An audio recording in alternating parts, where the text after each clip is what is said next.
გამარჯობა კიდევ ერთხელ. მე ვარ ანა ცირიკიძე. როგორც გურამ აღნიშნა, პროფესიით ფსიქოლოგი ვარ, მაგრამ მოზარდობის ასაკიდან დავიწყე წიგნების კითხვა, მანამდე არ მიყვარდა, 14 წლიდან დავიწყე და იმის მერე თითქმის დღე არ ყოფილა, რომ წიგნი არ წამეკითხოს. მაგრამ დაახლოებით 10 წელია უკვე დავიწყე წიგნების შესახებ განხილვების დაწერა. ოღონდ ამას ვაკეთებდი შიდა აუდიტორიაში, მეგობრებისთვის, ლიტერატურულ ჯგუფებში და უბრალოდ სიამოვნებას მანიჭებდა და მერე უკვე წამოვიდა გამომცემლობებთან თანამშრომლობები და ასე შემდეგ. და კიდევ უფრო ბოლო პერიოდი ალბათ 1-2 წელია, რაც დავიწყე ამ ნაწარმოებების, რასაც წავიკითხავ, იმათი ფსიქოლოგიური განხილვა, იმიტომ რომ მანამდე უფრო საუბრობდი, რომ მომეწონა რა შინაარს მოვყვებოდი, რაღაცა რა იყო მნიშვნელოვანი მონაკვეთი და ასე შემდეგ. ბოლო წლებია, უკვე ბოლო 2 წელია, ვცდილობ, რომ ფსიქოლოგიურ თემებთან გავაკეთო პარალელი და პერსონაჟებით შევისწავლო მაგ მხრივ და ძალიან ბევრი ფსიქოლოგიური თეორია მოკლედ დავაკავშირო ლიტერატურასთან. დოჩანაშვილზე სიმართლე რო გითხრათ, დაწერილი მაქვს რეცენზია ბევრი წლის წინ, როდესაც სამოსელი პირველი წავიკითხე. ახლა რა თქმა უნდა, უფრო სხვანაირ რეცენზიას დავწერდი, რა არის დასამალი, იმიტომ რომ ბევრად ღრმარი, ვიდრე თავის დროზე გავიგე. მაგრამ ყოველთვის ვახდენდი, რომ გადამეხედა რაღაც გარკვეული მონაკვეთებისთვის, გადამეკითხა და სულ მქონდა რაღაცა კავშირი ამ ნაწარმოებთანაც.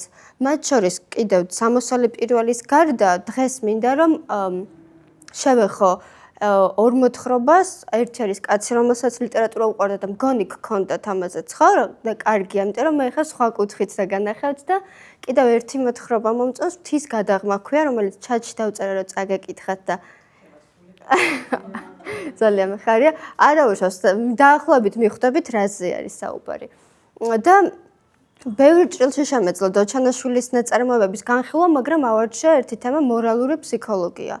და უფრო კერძოდ შინაგანი კონფლიქტები, რომლებიც აქვთ დოჩანაშვილის პერსონაჟებს. ზოგადად მორალური ფსიქოლოგია რა არის? ჯერ ამ დეფინიციას გაგიზიარებთ, ეს არის თუ როგორ ხვდებით ადამიანები ცხოვრებაში, რა არის კარგი და რა არის ცუდი. რა არის სამართლიანი, რა არის უსამართლო. როგორ უნდა მოვიქცეთ ეთიკურად და როგორ პირიქით არაეთიკურად და პასუხობს მორალური ფსიქოლოგია ისეთ შეკითხვებს, როგორიც არის მაგალითად, რატომ ვეხმარებით ადამიანების სხვებს, მაშინ როდესაც შეიძლება ამ დახმარებით საკუთარ თავსაც შევუქმნათ საფრთხე. აი, საკუთარი სიცოცხლის ფასადაც რო ვეხმარებით ხოლმე ვიღაცებს. ან გასცეს ისეთ შეკითხვას პასუხი, თუ აი, როგორ გავლენას ახდენს თუნდაც ემპათია, დანაშაულისგან და სირცხვილი მორალური გადაწყვეტილებების მიღებაზე. ან რატომ ვტკენთ ადამიანები ერთმანეთს გულს და რატო ვექცევით უსამართლოდ? აი ამ ყველაფერს პასუხობს მორალური ფსიქოლოგია და ალბათ ხვდებით, რომ აი დოჩანაშვილის პერსონაჟებთან ეს საკითხები ძალიან ესეთი კარგად ჩანს. რაც შეეხება შინაგან კონფლიქტებს, აი ეს შინაგანი კონფლიქტები ბადებს ხოლმე საბოლოოდ იმას, რომ ადამიანი მორალურად როგორი გაიზრდება. შინაგანი კონფლიქტი არის, როდესაც ერთდროულად ჩემში არსებობს რაღაც საკითხი, რომელიც ერთმანეთს ეჯახება. აი მაგალითად, ერთი პერსონაჟებშიც, აი დოჩანაშვილის პერსონაჟებშიც სულ არის აი ეს მორალური ბრძოლები და აი შინაგანი დიალოგები იმას შორის თუ რა უნდათ და რა გონიათ, რომ არის სწორი. ან მაგალითად დიალოგი მიმდინარეობს ვთქვა თუ სიჩუმე შევინარჩუნო. უნდათ რომ რაღაცა იმოქმედონ, მაგრამ შიშის გამოჩერდებიან და ასე შემდეგ. აი ეს ურთიერთსაპირისპირო რაღაცები არის შინაგანი კონფლიქტი და დოჩანაშვილის პერსონაჟებშიც ესეც მრავლად გვაქვს. და აი ეს შინაგანი ბრძოლები, დიალოგები და ეს მორალური დაპირისპირებები შინაგანად პერსონაჟებში ესე პირდაპირ არ ჩანს, ისინი არ ებრძვიან ვიღაცებს, გარე ბრძოლები ნაკლებად არის, უფრო ეს ბრძოლა მიმდინარეობს შიგნით.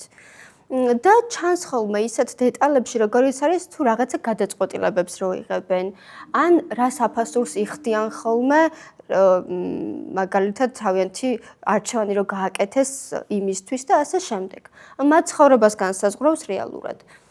და დოჩანაშვილთან ეს მორალური ფსიქოლოგია უფრო მეტად იზრდება იმ იდეით, რომ როგორ ცდილობენ მისი პერსონაჟები შეინარჩუნონ ღირსება, მაშინ, როდესაც სამყარო მათ ამცირებს, ესე რომ ვთქვათ. ან როგორ ცდილობენ რომ თქვან სიმართლე, როდესაც ტყუილის თქმა უფრო შეიძლება უსაფრთხო იყოს იმ მომენტში. ან როგორ მოქმედებენ მაშინ, როდესაც თქვი რომ ეშინიათ და ასე შემდეგ. აი მთლიანად ამაზე აგებს ხოლმე დოჩანაშვილი თავის ნარატივს, როგორც მე დავაკვირდი და ზოგადად უნდა აღვნიშნო, რომ ეს რაღაცა აკადემიური ნაშრომი არ არის, რაზეც ახლა ვისაუბრებ, ძირითადად მაინც ჩემი დაკვირვებებიც არის და შეგვიძლია რომ ვიმსჯელოთ რაღაცებსა და ერთმანეთს შევეწინააღმდეგოთ კიდევაც. და აი სწორედ სად ვარ, რამე არ მინდა რომ გამომრჩას, რომ წერდი ორ დღეში რაც დავწერ. და დოჩანაშვილი გვასწავლის, რომ აი ეს ცნობიერება იმაზე უფრო მეტად ღრმა არის ადამიანის ცნობა, ვიდრე შეიძლება იყოს კანონი, სასჯელი და ასე შემდეგ. და აი ამაზე თუ როგორ ახდენენ ადამიანები აი ამ ღირსების შენერჩუნებას და გადაწყვეტილებების მიღებას, ვისაუბრებ როგორც ხარ იმ სამი ნაწარმოების ჭრილში. და სამივეგან ნახავთ თუ აი როგორ ჩანს ეს აქ მორალური ფსიქოლოგია.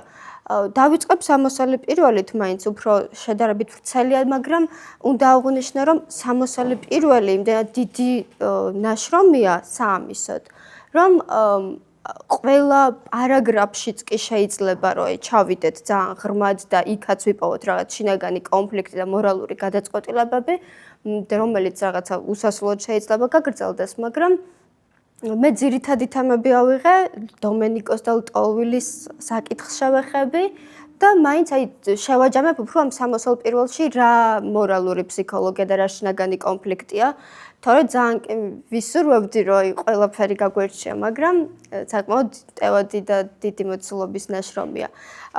დავიწყებ მოკლედ ამით და ზოგადად აი ამ სამივე ნარატივში რას გვეჩვენებს დოჩანაშვილი, რომ მისი მორალური ფსიქოლოგიის თვალსაზრისით ყველა ადამიანში არის ორი მხარე და ამას ნათლად აჩვენებს, რომ კეთილ ადამიანში შეიძლება იყოს ბოროტების ნაპერწკალიც და მოიქცეს არასწორად ესე რომ ვთქვათ და პირიქით ერთ შეხედვით ბოროტ ადამიანში შეიძლება ვიპოვოთ რაღაცა სიკეთის ნაპერწკლები.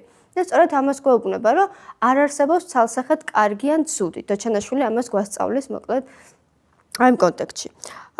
და თან ესე რა ვთქვათ, გვეუბნება დოჩანაშვილი, რომ მის პერსონაჟებს ყოველთვის აქვთ სიკეთის გაკეთების შესაძლებლობა და ასევე აქვთ იმის შესაძლებლობაც, რომ უარი თქვან ამ სიკეთეზე და აი ვინ როგორ გადაწყვეტილებას იღებს და საბოლოოდ გვასწავლის, აი რა შეიძლება იყოს სწორი ამ ცხოვრებაში.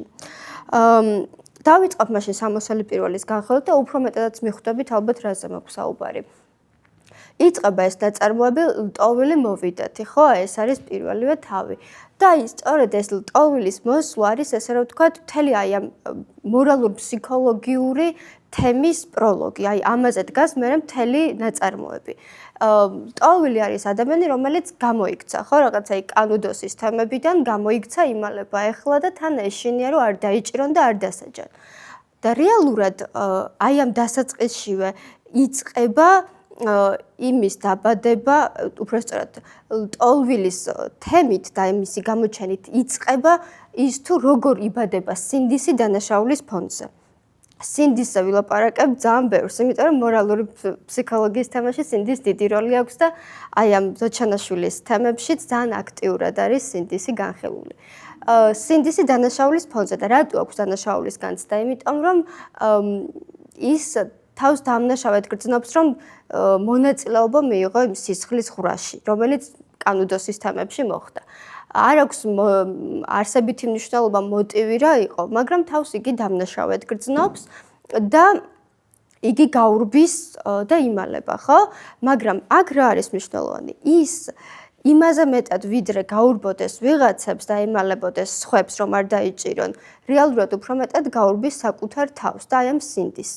და თან აქაც არის, აი ზოგიერთი ფრაზა მონიშნული მაქვს, რომ ესეთი მონაკვეთი ამ დევრების კი არ ეშინოდა, არამედ სულ სხვა რაღაცის.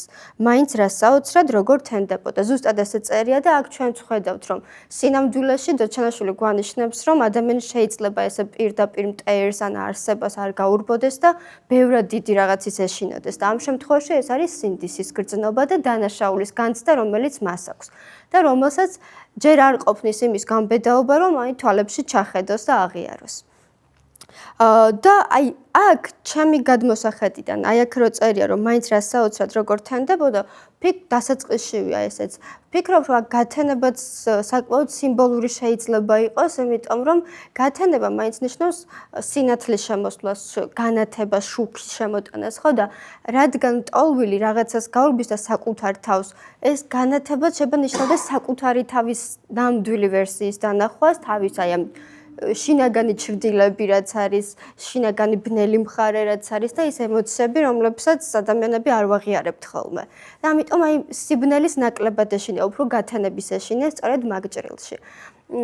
და სირცხვილის გრძნობაც სწორედ იმიტომ აქვს, რომ ის თავს როგორც გითხარით, დამნაშავედ გვაქვს როგორც ღმერთის წინაშე, ასევე კაცობრიობის წინაშეც, რომ აი თანამონაწილე იყო იმ სისასტიკის, რაც მოხდა მკვლელობების, დასჯების და ასე შემდეგ. საინტერესო მონაკვეთია მალევე, როდესაც ლტოლვილი პირველად შეხვდება უცხო ადამიანს, აი სახლში რო შეიპარება, ხო თქო.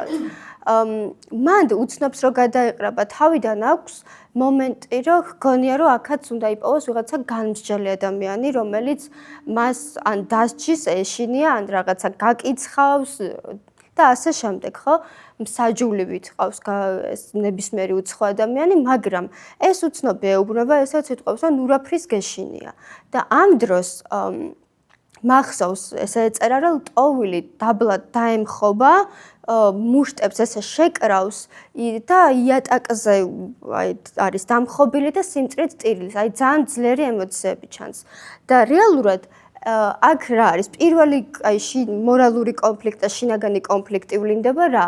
აი დამნაშავესა და მოწყალეს შორის. ანუ ის ერთდროულად გრძნობს შვებას, როდესაც ეუბნებიან რომ ნურაფრის ნუ გეშინია, მაშინ როდესაც იმდენად ძლიერ შიშებში იყო, რა აი ფაქტობრივად შეგვიძლია ვთქვათ, რომ თავიდანვე ფობიურად ეშინოდა ნებისმიერი ხმის, სინათლის და ასე შემდეგ, გადაჭარბებულად მოქმედებდა. და აქ რო უთხრას ნურაფრის გეშინია, თან მოეშვა, რომ თურმე შემიძლია რომ შვიდად ვიყო, უსაფრთხოდ ვიყო, მაგრამ ამავდროულად აი ეს ძაფრი ემოციები გამოიწვია სირცხვილის გრძნობამ, იმიტომ რომ ის ფიქრობს, რომ იმ ყველაფრის გამო, რაშიც მონაწილეობას იღებდა, საკმარისად ღირსი არ არის, რომ ვიღაცამ შეიცოდოს. და ამის გამო რცხვენია კიდევაც. და პირველი კონფლიქტი აქ ეს ჩნდება ლტოლვილთან, რომ თან რცხვენია და თან შვებას გრძნობს. ამის შემდგომ მალევე ხდება დომენიკოს და ლტოლვილის შეხვედრა. თუ სწორად მახსოვს და ესეც საკმაოდ სიმბოლური გზაჯვარედინია, ესე რომ ვთქვათ, იმიტომ რომ ლტოლვილი არის ცოდვებით დამძიმებული ადამიანი, რომელმაც ძალიან ბევრი რაღაც გამოიარა და დომენიკო პირიქით, ჯერ კიდევ რო აი საერთოდ აზრზე არ არის სამყაროსეული ბოროტების და ძალიან ბავშვური გულწრფელობა რო აქვს შინაგანი. და ეს ორი ადამიანი ერთმანეთს რო ხვდება, აქ არის ორი ურთიერთსაპირისპირო რაღაცის შეხვედრაც. ლტოლვილი თითქოს გარეთ ეძებს გარკვეულ შვებას, გარეთ ეძებს ერთგვარ დადასტურებას, რომ აი ვიღაცამ უთხრას ესეთი რაღაც, რომ შენ ჯერ კიდევ ადამიანი ხარ. მერე რა რო ანუ ის ყველაფერი გამოიარე, მონაწილეობდი და ასე შემდეგ, მაგრამ აი ეს უნდა რომ ვიღაცამ უთხრას, რომ აი ნუ გეშინია, გიღებ და შენ ადამიანი ხარ მაინც და ასე შემდეგ. და დომენიკო კი პირველად ხვდება აი ესე ცოდვებით დამძიმებულ ადამიანს, იმიტომ რომ იმ ადგილას, სადაც გაიზარდა, ძალიან ისეთი კაცრი წესები, ჩარჩოები არის და ესე ის რაღაცა ბოროტული და ქაოსური რაღაცები, რაც გარესამყაროში ხდება, იქ არ ხდება. შესაბამისად, ნაკლებად უნახავს აი ესეთი ტიპაჟის ადამიანი დომენიკოს. და გამომდინარე იქედან, რომ დომენიკო გაიზარდა საკმაოდ მორჩილ გარემოში, იქ მამაც ეგეთია, სოფელიც, თავისი ძმაც, რომელიც როგორც მახსოვს, ცხოველების წამებით იღებს სიამოვნებას, გვეგვე ქვია, თუ სწორად მახსოვს. ეს ყველანი მისთვის არიან გარკვეული მორალური ჩარჩოს მაკონტროლებლები. და მათთვის არსებობს ძალიან მკაცრი ნორმები, წესები და ქცევითი ჩარჩოები. და სადაც ეს ცოდვებიც კი ესე ადვილად გატარებული არ არის ხოლმე. ამიტომ რომ დაინახავს დომენიკო ამ ლტოლვილს, რომ გაიცნობს და მათი საინტერესო დიალოგები რომ მიმდინარეობს, დომენიკოს პირველი რეაქცია არის რაღაც ცოტა გაკვირვებული თავშეკავება, იმიტომ რომ გარკვეულ მიზიდულობას გრძნობს, ადამიანურ მიზიდულობას ლტოლვილის მიმართ. და თან ახსოვს მამისგანაც, იმიტომ რომ ეს მამის ჩრდილი მუდმივად თანხმდევს დომენიკოს და რაღაცა მამამისთვის იდეალია ერთგვარი ამ სილამაზის, სიბრძნის, წესრიგის და ასე შემდეგ და იცის რომ დამნაშავე ადამიანი რომელიც რაღაცას გაურბის და ესე იგი რაღაცა ჩაიდინა ხო უნდა დაისაჯოს მაგრამ მას უჩნდება ემპათიის გრძნობა ამ ლტოლვილის მიმართ და შესაბამისად უკვე დაბნეულია გონებრივად რომ ვერ ხვდება ნუ რატომ მიჩნდება რატომ ვარ განწყობილი კეთილად ამ ლტოლვილის მიმართ როცა ვიცი რომ ის არის დამნაშავე და ცოდვილი და აი პირველი კონფლიქტი დომენიკოს შემთხვევაში აი ეს გვაქვს იმიტომ რომ ერთი არის როგორც ასწავლეს აზროვნება როგორიც ჩამოუყალიბდა და მეორე არის აი ეს რაც გაუჩნდა და აქ არის პირველი რა დაპირისპირება საკუთარ პირად მორალურ ინტუიციასა და იმას შორის თუ რა დაასწავლეს და ის მორჩილების შედეგად რა დაასწავლეს და ესეც ერთ-ერთი გადამწყვეტი კონფლიქტი იქნება დომენიკოს ცხოვრებაში რომელიც ბევრ რაღაცას გადააზრებინებს და ლტოლვილი დომენიკოსთან შეხვედრისას მალევე იწყებს რომ დაინახოს დომენიკო გამოელაპარაკოს იქ დაინახავს გვიმრას და ძალიან საინტერესო დიალოგი აქაც აუცილებლად ხაზს გაუსვამ გვიმრას დაინახავს როგორც მახსოვს არის რომ ლამაზ გოგოს დაინახავს ლტოლვილი ანუ ყველაფრის დანახვას იწყებს და თან ეს ყველაფერი მანამდეც არსებობდა სულ, ხო? და არაუცებ რო გამოჩენილიყო. მაგრამ ის შიში, რომელსაც ლტოლვილი შინაგანად ატარებდა, ეს ფობიური შიში, იმდენად დიდი იყო, შიში ძალიან ბევრი რაღაცის მიმართ, ხო? აი პირველ რიგში საკუთარი სინდისის გრძნობის წინაშე. იმდენად დიდი იყო ეს შიში, რომ ფაქტობრივად ვერაფერს ვერ ხედავდა. და ეს დანაშაულის განცდა მას ჰქონდა ერთგვარ აი ჩრდილი რო გაქვს სულთან რო დაგყვება ესე დაყვებოდა და მას შემდეგ რაც მან ეს დანაშაულის განცდის ჩრდილი გადააქცია სინდისის გრძნობად მე უკვე დაიწყო ეს რა ვთქვა აი სიცოცხლის დანახვა და სურვილი რომ დატკბეს სიცოცხლით და რაღაცები შენიშნოს რაც ლამაზია ამ სამყაროში ეხლა გვიმრის დიალოგი ვახსენე რომ არის ძალიან საინტერესო აქ ლტოლვილი ეუბნება დომენიკოს ესეთ რაღაცას, რომ რახან ამოდის ესე იგი, როგორ მიწერია, ალბათ გამოიყენება კიდეც. აქ რას ნიშნავს ახლა ეს, რომ ლტოლვილს ესეთი მიდგომა აქვს, რომ მისთვის ნებისმიერი არსება არის ღირებული და რადგან არსებობს ამ სამყაროში, ესე იგი მას რაღაც გარკვეული ფასეულობა აქვს. და შეგვიძლია ისაც განსაზღვროთ, რომ შეიძლება აი რაღაცა შეიძლება ადამიანი მოიქცეს ესე რომ ვთქვათ ცუდად, მაგრამ ამ სიცუდის და ბოროტების მიღმაც იმალებოდეს და არსებობდეს რაღაცა კეთილი მოტივები. და გვეუბნება რომ ფაქტობრივად უბრალოდ არაფერი არ ხდება ამ სამყაროში და რომ ერთი შეხვედრით ძალიან ბოროტ ადამიანსაც შეგვიძლია რომ ვუპოვოთ რაღაცა კარგი. ისევე როგორც აი გვიმრა, ხო? რომელზეც დომენიკო ეწინააღმდეგება რომ არაფერში არ გამოიყენებაო და რა გავაკეთო, თხებიც არ ჭამენ და არც ცხრებიო.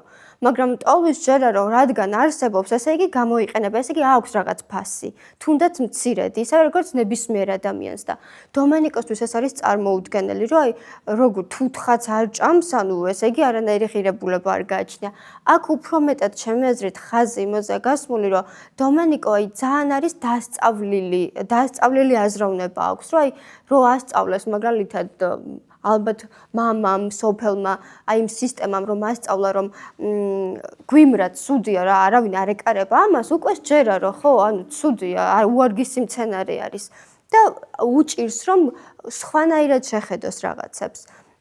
და ლტოლვილი აქ ფაქტობრივად უხსნის გზას, რომ აღარ ქონდეს ეს ეგრეთ წოდებული შავ-თეთრი აზროვნება.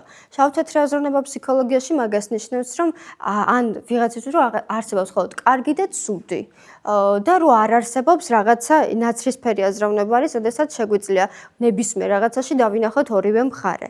და აი დომენიკოს შემთხვევაში ეგრე არის, რომ მისთვის არსებობს აი პოლუსურად რა, ან კარგი, ან ცუდი, ან სწორია, ან არ არის სწორი, ან ცოდვა, ან არ არის ცოდვა და არა ის, რომ არსებობდეს რაღაც აქციელი, რომელიც შეიძლება ერთ შეხედვით ცოდვა იყოს, მაგრამ ჰქონდეს რაღაც გამართლება.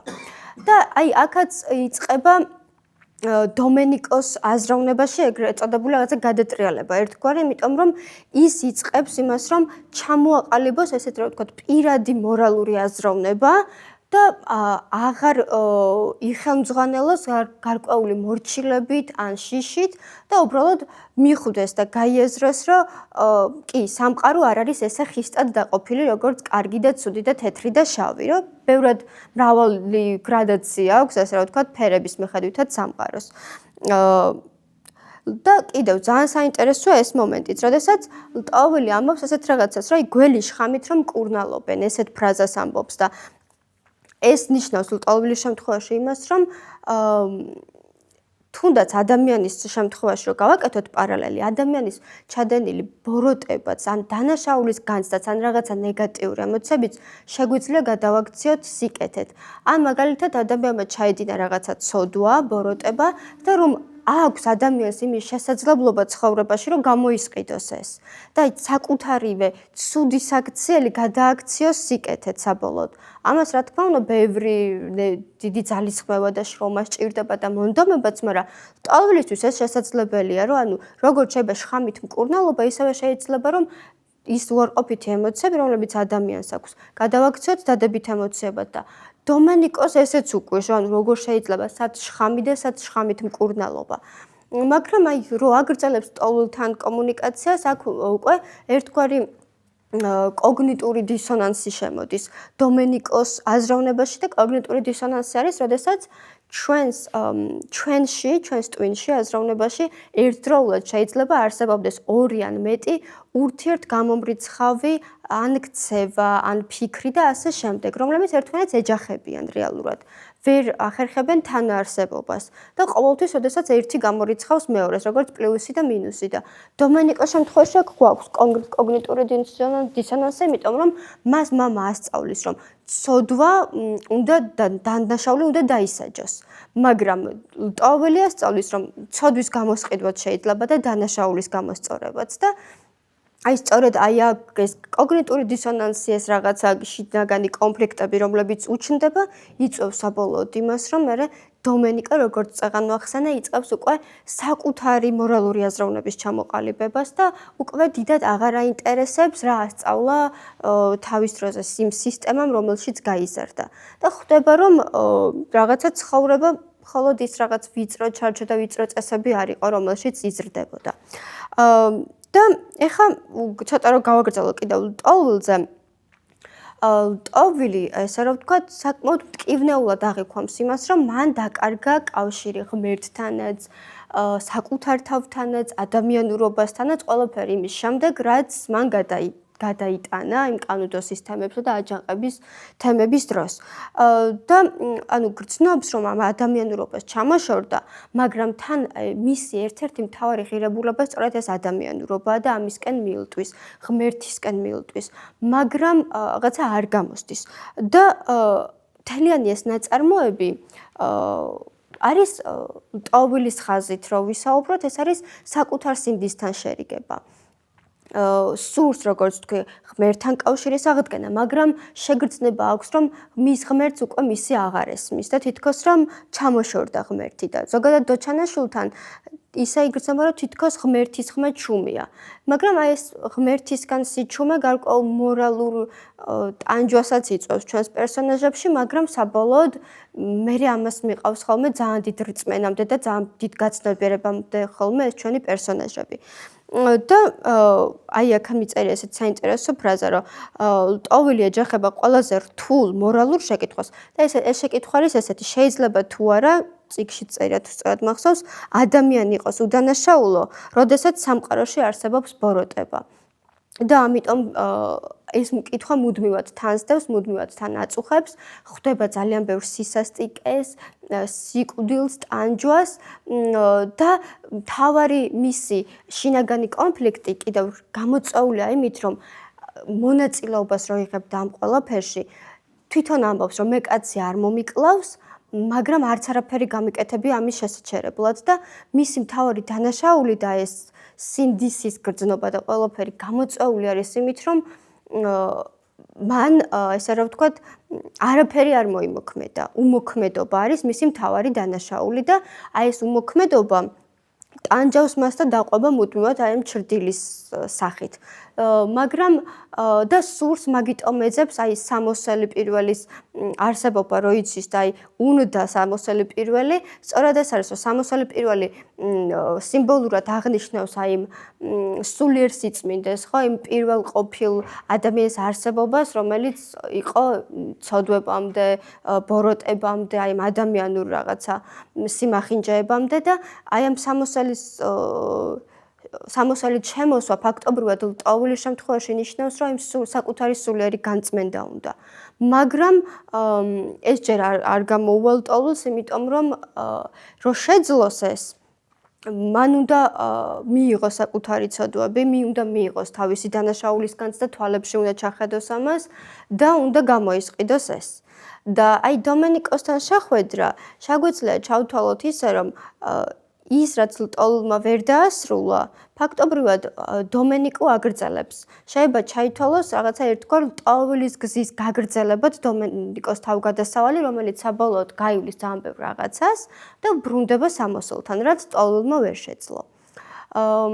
და აი დომენიკოს რაც შეეხება იმის ნაცვლად, რომ აი ერთი შეხედვით ლტოვილს რა შეხვდა და ნახა ეს გაუბედურებული ადამიანი, რომელიც დატანჯული არის და ძალიან დიდ შიშებში არის, იმის ნაცვლად, რომ ამის შედეგად გაჩენოდა სურვილი, რომ დაიფიქრო, რა კარგია ჩემ სოფელში ყოფნა და აქ ყველაფერი სიმშვიდეა, წესრიგია და ცოდვებიც არ არის თითქმის არაფერი, პირიქით გაუჩნდა იმის სურვილი, რომ აი წავიდეს სოფლიდან და გამოსცადოს ეს ყველაფერი, რაზეც ლტოვილი ესაუბრება. და აი თავიდან მას აქვს ეს რაღაცა თავგადასავლის სურვილი, უნდა რომ ცხოვრება საკუთარი თვალით ნახოს, გამოსცადოს 1000 რაღაცა ზღვა ნახოს, იქ ლამაზ ქალაქი ნახოს.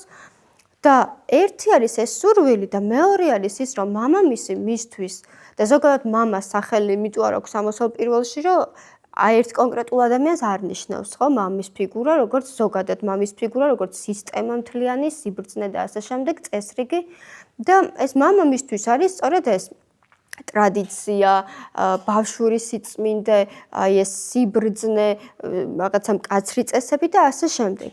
და მან თითქოს რაღაცა აქ სხვა კონფლიქტი ჩნდება, რომ უნდა წასვლა, მაგრამ თან გონია, რომ წავიდეს, აი მამის ხატს და მამის იდეას ხალატობს, იმიტომ რომ მამა აბსოლუტურად საპირისპიროა, ვიდრე თავგადასავლები და მთელი ამბები. ამიტომ, მაგრამ მაინც მიდის, ხო? და რომ მიდის, თითქოს ძალიან ხშირად არის ამ თავგადასავლის გზაზე, რომ მამის ხმა ჩაესმის ხოლმე, როგორც სინდისის ხმა, რომ თითქოს მისი დარიგება ახსენდება, რომ გახსოვდეს, რომ ანუ დარჩი ადამიანად. და დომენიკოს რაღაც გარკვეულწილად შეიძლება სტანჯავდეს კიდევაც ეგ ფიქრი, იმიტომ რომ ეგონოს, რომ მამის აი ამ დარიგებას ვერ ასრულებს. იმიტომ რომ მამამისთვის როგორც დასაწყისში აღნიშნა, საკმაოდ ისეთია, იდეალი არის ერთგვარი. და თან გონია, რომ ანუ უღალატა რო წავიდა და ეგ ტანჯავს, თან გონია, რომ მამის დარიგებას რო ადამიანად დარჩეს ვერ ასრულებს და თან კიდევ როდესაც შიშს გრძნობს ხოლმე დომენიკო, თუ სწორად მახსოვს, ჭერში აიხედება ხოლმე და იქეძებს მამის ხატებას და ლაქას რო დაინახავს, ეგეც მამად ეჩვენება.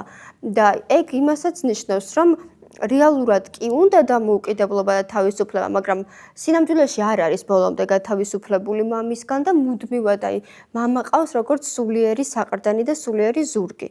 და აქ ეს კონფლიქტი გვაქვს, რომ ერთი არის აი პირადი თავისუფლებისკენ სწრაფვა და აი გამოცალკევება, რაც აი ფსიქოლოგიაში კონფლუენციას რო ეძახით, აი ფსიქოლოგიური განშორება მშობლისგან, მაგრამ მეორე არის, რომ მამის გარეშე თავს ჯერ ცარიელად გრძნობს და არ არის საკმარისად მტკიცე, საკმარისად გაბედული და ბრძენი და მუდმივად ჭირდება, რომ მამის ხატება დაინახოს სადღაც.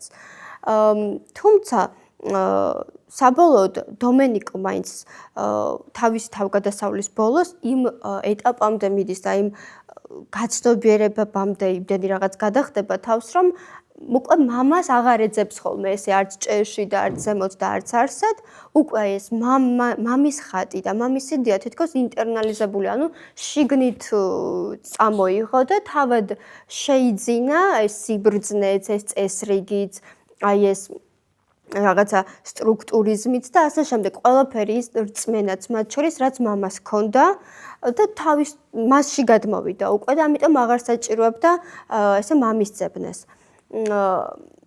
და ზოგადად კიდევ აი ლამაზ ქალაქის სცენაც რო გავიხსენო, მანდაც ნუ ეხლა ძალიან ბევრი პერსონაჟია ხო ლამაზ ქალაქშიც, კანუდოშიც, აი უთვალავი პერსონაჟი არის და ყველა საკუთარი ფსიქოლოგიური ძალიან მაგარი პორტრეტი აქვს, რომლებიც შეგვიძლია ბევრნაირად გავშალოთ და გავაანალიზოთ, მათ შორის შინაგანი კონფლიქტების მხრივ, მაგრამ ეხლა როგორც გითხარით წარმოუდგენელია ეს, მაგრამ აი ტერეზა რო არის ერთ-ერთი პერსონაჟი ქალი ლამაზ ქალაქში რო ხდება საკმაოდ ისეთი მაცდური მიმზიდველი ქალი არის ხო, რომელიც აი ყველა მამაკაცისთვის ძალიან სანატრელი არის.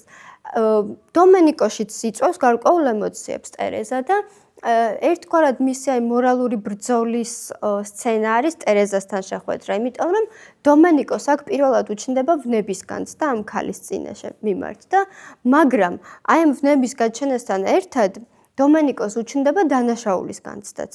ამიტომ ფიქრობს, რომ აი ეს რაღაც ხორცელი სურვილი რო გაუჩნდა ქალის მიმართ, ამით ღალატობს აი ამ იდეას, მამის იდეას რწმენას და იმ რაღაცა სულიერ სიწმინდეს.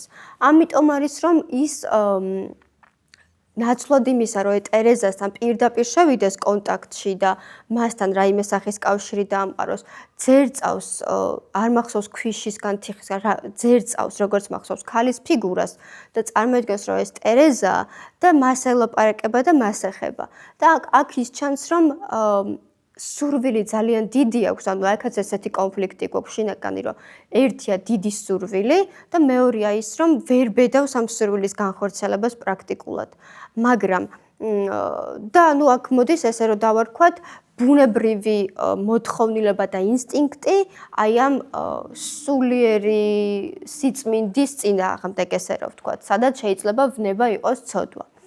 მაგრამ როდესაც საბოლოოდ მაინც ტერეზასთან ექნება კონტაქტი და კავშირი დომენიკოს, ამით რა სწავლობს საბოლოოდ, რომ ადამიანად ყოფნა და ადამიანობა და განვითარება როგორც ადამიანის არ ნიშნავს იმას, რომ ჩვენში აი ეს ინსტინქტები, რაღაცა ემოციები, ეს ყველაფერი ჩავახშოთ, ჩავპრესოთ, უგულებელყოთ, არა.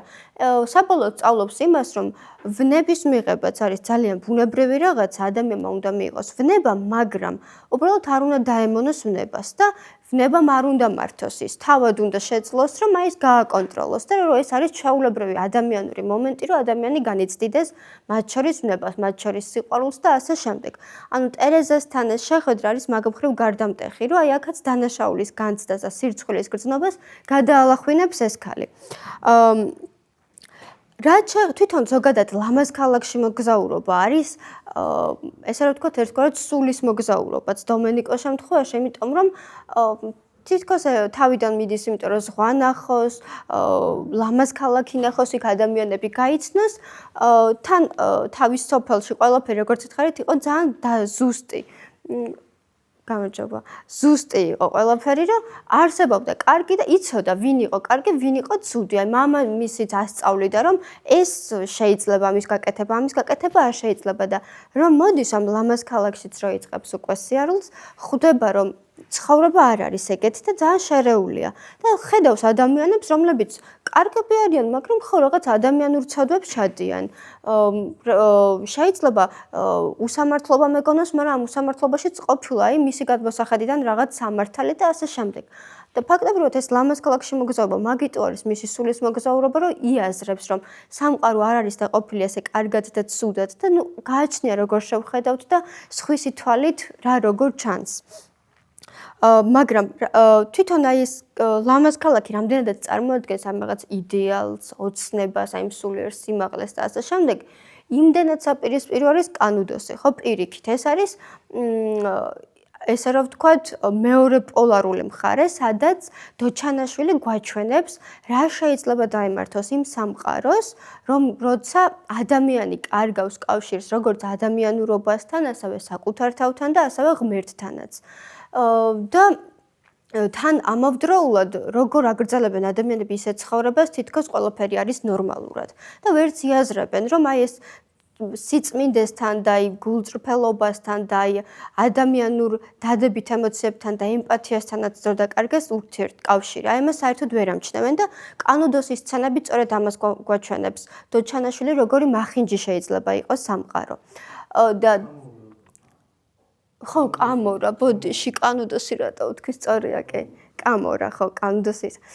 და კამორაში სწორედ დომენიკოს ბრძოლა არის ბრძოლა საკუთარი სინდისის გადარჩენისთვის. ანუ როგორ შეინარჩუნოს აი ეს სინდისი, აი ეს როგორ ვთქვა, შინაგანი სიწმინდეც და ის ყველაფერი რაც თავიდანვე ჰქონდა ამ ყველაფრის ფონზე. და საბოლოოდ დომენიკო ამ კამორაში თავგადასავლის მერე იაზრებს ერთ მთავარ რაღაცას, რომ სამყაროში მაინც ყოველთვის იარსებებს, აი ესეთი ბნელი სიბნელე, ესე რომ ვთქვათ, სამყაროში მაინც იქნება ისეთი ადგილები, რომლებიც მისთვის შეიძლება იყოს ძალიან მიუღებელი, წარმოუდგენელი და შემზარავი, მაგრამ სწავლობს იმას, რომ თავარი არის, რომ ადამიანი მაინც უსმენდეს საკუთარ სინდისის ხმას და არ გაწყვეტოს კონტაქტი აი ამ სინდისის ხმასთან. და საბოლოოდ იმასაც ხვდება, რომ ლამაზ ქალაქი, რომელსაც ის გარეთ ეძებდა და სურვილი იმიტომ ჰქონდა, რომ სოფლიდან წამოსულიყო, რომ აი დამტკბარი იყო და საკუთარი თვალით ენახა, საბოლოოდ გაიაზრა, რომ ეს ლამაზ ქალაქი შიგნით არის, ადამიანის შიგნით არის. და სწორედ აი ამ კამორას თავგადასავალი მას ამასაც ჩვენებს, რომ ის ადამიანი, რომელიც აი ამ დამახინჯებულ, გაბოროტებულ სამყაროშიც შეინარჩუნებს აი ამ სინდისს, ხო? ის ადამიანი შეძლებს, რომ აი ამ შინაგანი ლამაზი ქალაქი რო იპოვოს. და საბოლოოდ მერე დომენიკო ბოლოს ბრუნდება სოფელში, როგორც იცით, მამასთან ბრუნდება და რატო ბრუნდება? იმიტომ რომ თავიდან თავისუფლების ძიება ხო უნდოდა სოფლის გარეთ და ეგონა, რომ თავისუფლება აუცილებლად გარეთ იყო. მაგრამ გარეთ დახვდა ძალიან ქაოსური სამყარო, როგორც ვთქვი, დამახინჯებული სამყარო, სადაც ის იდეალები, რომლებითაც გაიზარდა, იმ სამყაროში იყო დამსხვრეული. და ის აბსოლუტურად სხვა ღირებულებები შეხვდა, რომ იქ ფაქტობრივად ანუ ადამიანებთან არ იყო ის სიწმინდეები, რითიც ის გაიზარდა. და იყო მომენტებიც, როდესაც გარეთ ყოფნისას, სოფლის გარეთ ყოფნისას შეიძლება ყოფილიყო ძალიან ბევრ ხალხთან, მაგრამ მაინც ეგრძნო მარტოობა. აი ამ ქაოსში, აი ამ თუნდაც მარტოსულობითაც იტანჯებოდა და აი ამ მანკიერი მხარეებით სამყაროსი. და მერე გაიაზრა, რომ აი ეს თავისუფლება გარეთ არ უნდა ვეძებოდა, რომ შინაგანი მდგომარეობაა თავისუფლება და ნუ მამასთან დაბრუნებაც არის ზუსტად ამის ჟესტი, რომ გაიაზრა, რომ სინამდვილეში რა შეიძლება იყოს ამ სამყაროში ღირებული და ფასეული. ეს ნაწარმოები, აი სამოსელი პირველი, არის სწორედ აი ამაზე, როგორ შეიძლება, რომ სინდისის გრძნობა დაიბადოს და როგორ შეიძლება ამ სინდისის გრძნობამ მიაღებინოს ადამიანებს გარკვეული გადაწყვეტილებები. მათ შორის ტოუვილის ხაზიც, დომენიკოს ხაზიც, ტერეზას ხაზიც და ასე შემდეგ. ყველაფერს თავისი სიმბოლო აქვს, როგორც დასაწყისში აღვნიშნე და ყველაფრის ფართოდ განხილვა შეიძლება, მაგრამ ესე რომ შევკრა ახლა ეს ნაწარმოები, საბოლოოდ აი სამოსელი პირველი მაინც გულისხმობს იმას, რომ ადამიანები აი საჭირო იყო დომენიკოსთვის ის თავგადასავალი, ის მთელი ხათაბალების გადახდომა საკუთარ თავზე, იმიტომ რომ მას გასჩენოდა სურვილი, რომ დაბრუნებოდა იმ პირველ ყოფილ მდგომარეობას, რომელიც როგორც ვახსენე, ჰქონდა ადამიანს სანამ იარსებებდა ის ცოდვები, ბოროტება, ამპარტავნება, მანკიერება და ასე შემდეგ. და რომ გვასწავლის ასევე იმას, რომ ყველა ადამიანი ვერ შეძლებს სამოსელი პირველის ესე ტარებას ან ჩაცმას სიმბოლურად, იმიტომ რომ ამისთვის საჭირო არის ის, რომ ადამიანებმა გავიაზროთ რაღაცები ვისწავლოთ, ჩვენი ცნობიერებაც უფრო მეტად გავაუმჯობესოს იმ კუთხით, რომ შევძლოთ კარგად გამოვყოთ რა არის მნიშვნელოვანი ამ ცხოვრებაში და რა არა და როგორ არის ეთიკურად და ჰუმანურად როგორია ესე მოქცევა, ჰუმანური მოქცევა და როგორი არ არის. და სწორედ ამ ყველაფრის მერე, როდესაც ადამიანი საკუთარ ბოროტებას გამოისყიდის, როდესაც საკუთარ თავს აღარ გაიქცევა, როგორც ტოლვილი ცდილობდა ამას, აი მერე შეძლებს ხოლმე ადამიანი, რომ ჩაიცვას აი ეს სამოსელი. და აი ამ კუთხით, მორალური ფსიქოლოგიის კუთხით, თრანთ ეს სამოსელი პირველი არის სინდისის გრძნობაზე, სინდისის დაბადებაზე და სინდისის შენარჩუნებაზე. თუ რაოდენ დიდი მნიშვნელობა აქვს ამას ადამიანურ ურთიერთობებშიც კი. ეხლა რომ გადავიდე წესით, არაფერი ისეთი მნიშვნელოვანი არ გამომრჩა. და ხო ერთი რაღაცა კიდე კარგია რომ ჩავიხედე. მინდოდა ამაზეც მესაუბრა რომ ტოლვილიც, დომენიკოც და მამაც სამივე ეს პერსონაჟი ხედავს სამყაროს ბოროტებას. ხედავს იმ რაღაცა მანკიერებებს, მაგრამ ხშირად მიმართავენ ისინი ხოლმე დუმილს. და აი ეს მათი დუმილი არის ძალიან კარგი ნიადაგი ბოროტების ჩასადენად.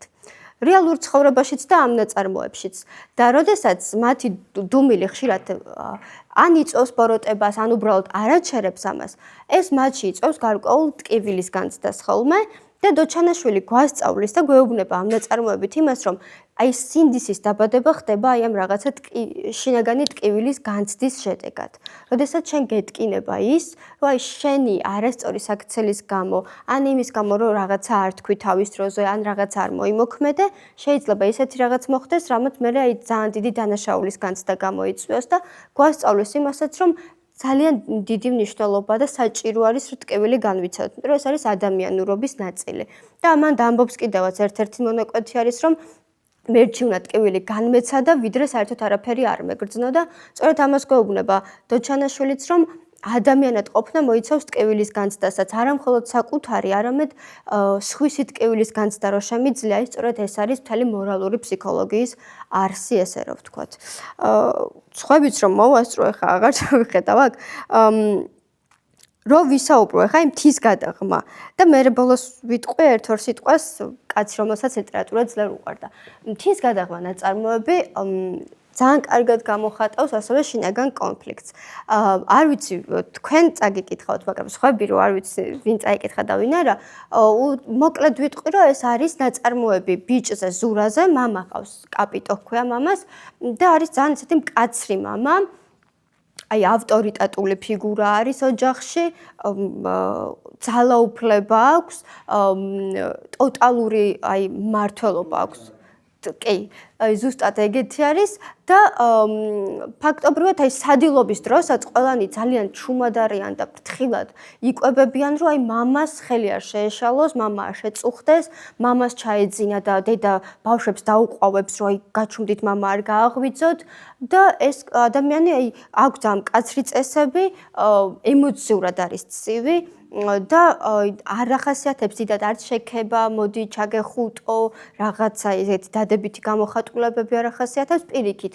მისი აი ეს მშობლური მზრუნველობა და აღზრდა არის ფსიქოლოგიაში ავტორიტარული აღზრდის სტილი ქვია, როდესაც აი ძალიან ისეთი სიმკაცე არის, ნაკლები სითბო არის და ნაკლები ემოციების გამოხატვა.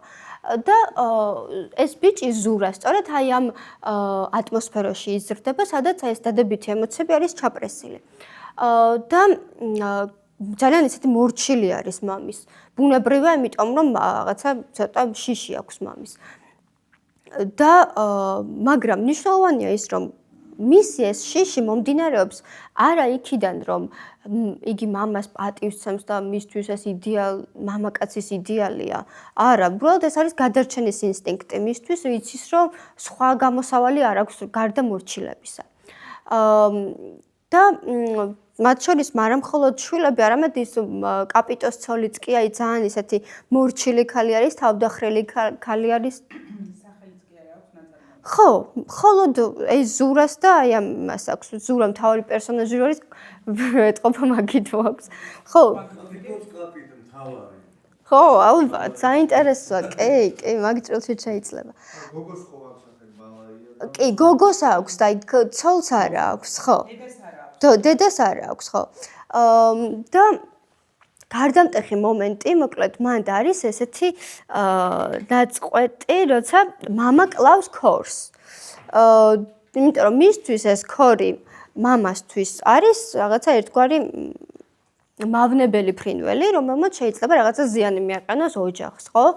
და თავისი აი ამ რო ესვრის ქორს, ამით გამოხატავს თავისი კონტროლს, ძალაუფლებას აჩვენებს და ამავდროულად თითქოს აი სიმართლით რო იმოქმედა, რომ აი ესე იყოს სწორად მოქცევა, მაგრამ ზურასთვის ქორი არის სილამაზის და თავისუფლების სიმბოლო და ამიტომ როდესაც ის დაინახავს, რომ აი მამამ ქორს ესროლა და დაინახავს, აი როგორ იტანჯება ქორი აი სისხლიან მდგომარეობაში ტკივილებისგან რომ იტანჯება, აქ უკვე უჩნდება განცდები, რომ ეცოდება ეს ქორი და მოდის მემკვიდრეობით გადმოცემულ მორჩილებას უპირისპირდება მისი, ესე რა ვთქვათ, ბავშვური თანაგრძნობა. თუ სწორად ჩამოვაყალიბე ახლა. ანუ რაც დასწავლილი ქონდა, რომ მორჩილი უნდა ყოფილიყო და მამა ესე მოიქსანიშნავს, სწორია? ბატონო? ხო, კი. აი ეს მორჩილებას უპირისპირდება ის, რომ გაუჩნდა რაღაცა ბუნებრივი თანაგანცდა ბავშვური. და ეს პირველი კონფლიქტი გვაქვს, რომელიც ჩანს ზურას შემთხვევაში, ამ ბიჭუნას შემთხვევაში. და როდესაც ის ანუ ფაქტობრივად აქ იწყება მისი სინდისის დაბადება, იმიტომ რომ გრძნობს, რომ რაღაცა თვად კაი საქციელი არ არის ეს, იმიტომ რომ ის რაღაცა იტანჯება მისი ოჯახის წევრის საქციის გამო და რაღაცა ღრღნის შინაგანად და თმასაც ტკივა. და აი როგორც ვახსენე დასაწყისში დოჩანაშვილი ამას გვასწავლის, რომ ტკივილის შედეგად იბადება სინდისი და მე ეს სინდისი ისეთ მორალურ ფსიქოლოგიას უყალიბებს ადამიანს, რომ უკვე აზროვნებას უცვლის და სხვანაირი გადაწყვეტილებებამდე მიყავს. და რაღაც მომენტში მამას ეუბნება ჩუმად, რომ აი აქ მიწერია, მაგრამ არ მინდა რომ გამორჩეს, რომ ნუ მოკლავ მამა ცოდვა და აი ეს თითქოს პატარა ფრაზაა, ხო, მაგრამ რეალურად ძალიან დიდ აჯანყებას მოიაზრებს აი იმ ფიგურის მიმართ, რომლისაც ეშინოდათ ოჯახში ყველას. ანუ ის ფაქტობრივად იწყებს, რომ შეეწინააღმდეგოს მამას. ერთი შეხედვით ზურა არის ძალიან ესეთი მორჩილი, მშვიდი ბიჭი, მაგრამ აი შინაგანად აქვს დაგროვილი ეს პროტესტის განცდა. და როდესაც აი მამას ამ სიტყვებს ეტყვის, მან უკვე იბადება ის, რომ მისი აი ეს გრძნობები, სინდისის განცდაც, ემპათიის გრძნობაც იმდენად დიდია, რომ შეუძლია წინ აღუდგეს და შეეწინააღმდეგოს მამის აი ამ ტოტალიტარიზმს და აი ამ შიში დაეწლიოს ამის შედეგად, რომ გაბედოს და მამას უთხრას, რომ რაღაცას ნუ გააკეთებ. და ეს არის პირველი უდიდესი თამამი ნაბიჯი, რომელსაც დგამს ზურა. როგორც მახსოვს, მე ეს ქორი გადარჩება, უვლის ზურა ამ ქორს, ხის ყუთში მოათავსებს და თივის უკან დამალავს მე მგონი და იქ უვლის და ძალიან აინტერესებს ხოლმე მთაც. და აუცილებლად ვისაუბრებ ამ მთაზეც. მაგრამ ქორის სცენას რაც შეეხება, ზურა რომ აი ამ ქორს ჩუმად უვლის, ეს არის ერთგვარი ქცევითი დაპირისპირება და პროტესტის განცდა, რომელიც ჰქონდა მოკლედ მამის მიმართ, როგორ ვლინდება ქცევით, რომ ცდილობს, რომ აი ამ ბავშვური მზრუნველობით და ქცევით გამოასწოროს ის სასტიკი საქციელი, რომელიც ზრდასრულმა ადამიანმა ჩაიდინა, რომ აი ესე ჩუმად ყველასგან მალულად იზრუნოს ამ ქორზე. როდესაც ქორი გამოკეთდება, ესე რომ ვთქვათ და ააფრენს მახსოვს საში, ზურა ტკბება ამ ქორის ყურებით, იმიტომ რომ მისთვის აი ეს ქორი, რომელიც საში დაფრინავს, იმ თავისუფლების სიმბოლოა, რომელიც გეოგრაფიის წიგნებში აი სივრცე სადაც არის, აი მისთვის თავისუფლება იყო აი ეს სივრცე.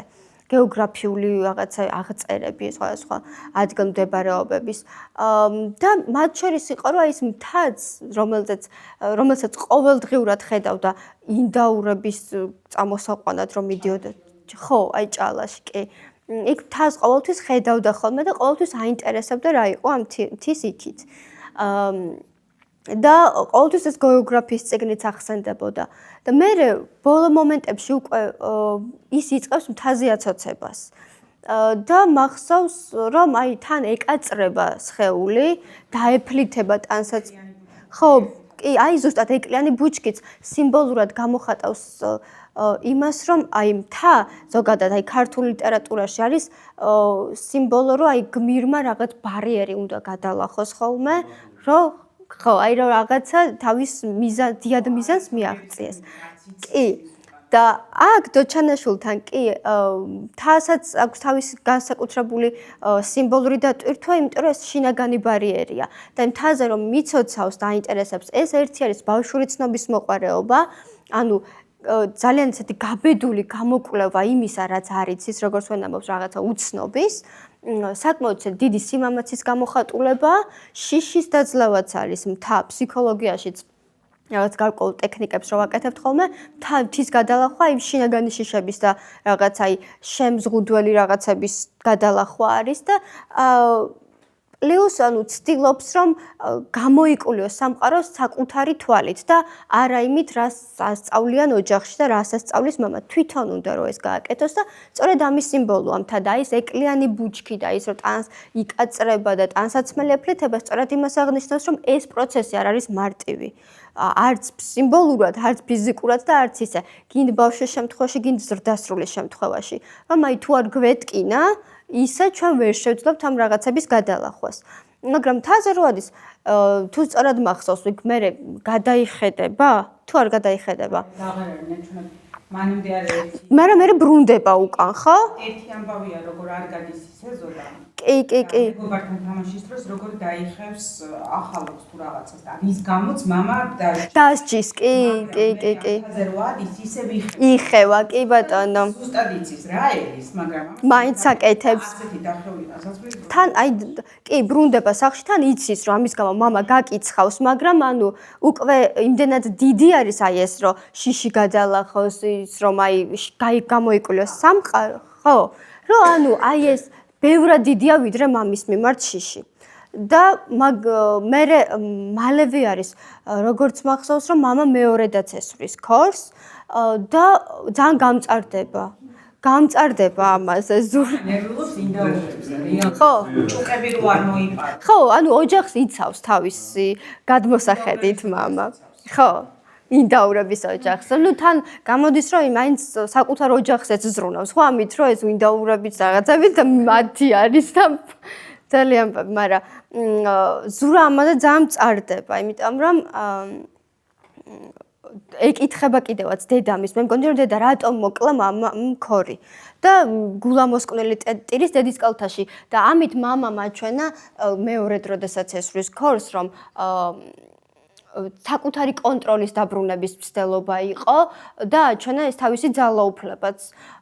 მიუხედავად იმისა, რომ პირველად ზურასგან იგრძნო, რომ აი ძალიან ეტკინა ზურას ეს ქორის დაჭრის ფაქტი და მთელი ამბები, მაგრამ აჩვენა, რომ აი აქ მთავარი პერსონაჟი მაინც ის იყო ოჯახში, მაგრამ შეცვლილი არის ემოციური იერარქია უკვე.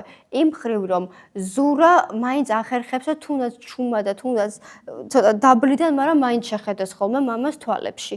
და ესეც ნიშნავს იმას, რომ აი შიშს ნელ-ნელა ლახავს ზურა მამის წინაშე და პლუს მაინც საბოლოოდ ზურა წარმოიდგენს იმას, რომ ის ქორი არ მომკვდარა, რომ დაფრინავს კვლავ და რომ ცოცხალი არის და აი ამ წარმოდგენით გურამ დოჩანაშვილი იმასაც გვაჩვენებს, რომ ეს წარმოსახვა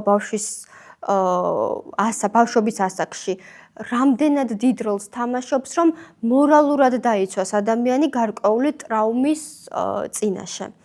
და აი ეს წარმოსახვა კიდევ ამის გარდა იმასაც აღნიშნავს, რომ ზურა მაინც ეწინააღმდეგება იმ იდეას, რომ სამყაროში შეიძლება ბოროტებამ და სისასტიკემ გაიმარჯვოს აი ამ კეთილ ქცევებზე.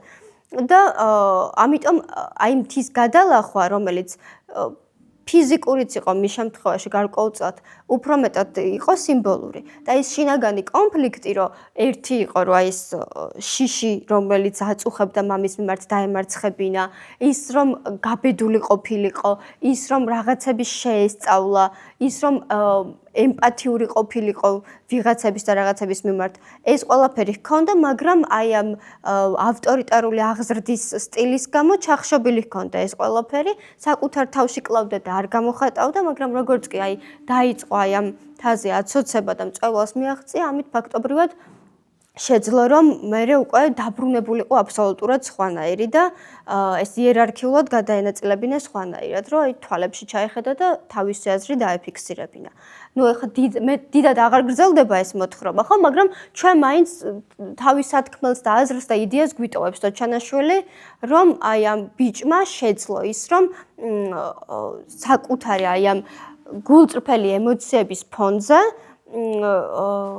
შეძლებოდა რომ წინაღმდგომოდა აი ამ ძალიან ისე ტირანულ შიშს ასე რომ ვთქვათ და მასზე ბევრად დომინანტ ადამიანს რომლის მიმართაც ჰქონდა აი ეს რაღაცა გარკვეული მორჩილება და ასე შემდეგ. ეხლა რომ შევეხო კაცს რომელსაც ლიტერატურა ძლიერ უყვარდა ეს ერთ შეხედვით შეიძლება მეც რა თავის დროზე წავიკითხე ეგ ნაწარმოების სკოლაშიც ვისწავლე და მე ეს დასრულებაშიც გადავიკითხე თითქოს ანუ აქ არაფერი ისეთი არ უნდა ყოფილიყო პირიქით რაღაცა კარგი ნაწარმოებია იმ ადამიანზე ვისაც წიგნები ძალიან უყვარს მაგრამ ფსიქოლოგიურად რომ გავაანალიზოთ აქაც შეიძლება დავინახოთ ძალიან საინტერესო შინაგანი კონფლიქტები რომელიც აი ამ პერსონაჟს აქვს კაცს რომელსაც ლიტერატურა უყვარს ოღონდ როგორც მახსოვს არც ამ კაცს აქვს სახელი ხო თუ აქვს კეჟერაძე ვასიკო ხო აი ეგ ვასიკო აღარ მახსოვდა ვასიკოს მაშინ ვასიკოდ მოვიხსენებ ეხლა ნახეთ ერთი შეხედვით ეს კაცი არ არის არც ბოროტი არც ასაცილო აი თვითონ ამ კაცს სახელს ვერ ვიხსენებ ვასიკო კი აქ უფროსა გრიშო ხო და აი სახელები არ მახსოვს არა იმის უფროს ჟურნალისტის უფროს არა ხელმძღვანელად არის მე მგონი მოხსენებული ყოველთვის ხო ატლეტური აღნაგობა გობის ხელმძღვანელი აჰა ხო აქ რა გვაქვს ახლა ამ ვასიკოსთან რომელიც როგორც ითხარით არ არის ერთი შეხედვით რაღაცა განსაკუთრებულად ისეთი პერსონაჟი რომელიც გამოირჩევა ან რაღაცა ცუდი ქცევებით ან ბოროტი ან სასაცილო ან ჩვეულებრივი ერთი კაცი არის რომელსაც უყვარს წიგნები და რომელიც როგორც მახსოვს რაღაცა ფირების დამზადე ფოტოგრაფიით არის დაკავებული ხო მაგრამ რეალურად ნახეთ დოჩანაშვილი ამ ნაწარმოებით გვაჩვენებს ძალიან საინტერესო რაღაცას რომ შეიძლება ადამიანი ინტელექტის და წიგნების მიღმა იმალებოდეს ესე რომ ვთქვათ და რას გულისხმობ ახლა აქ შეიძლება ადამიანს ძალიან უყვარდეს ლიტერატურა, ძალიან უყვარდეს ხელოვნება, მაგრამ ეს სიყვარული არ ვრცელდებოდეს რეალურ ცხოვრებაზე და რეალურ ადამიანებზეც. ფსიქოლოგიაში არის ესეთი დაცვითი მექანიზმი, რომელსაც ქვია ინტელექტუალიზაცია. და რას მოიაზრებს ინტელექტუალიზაცია?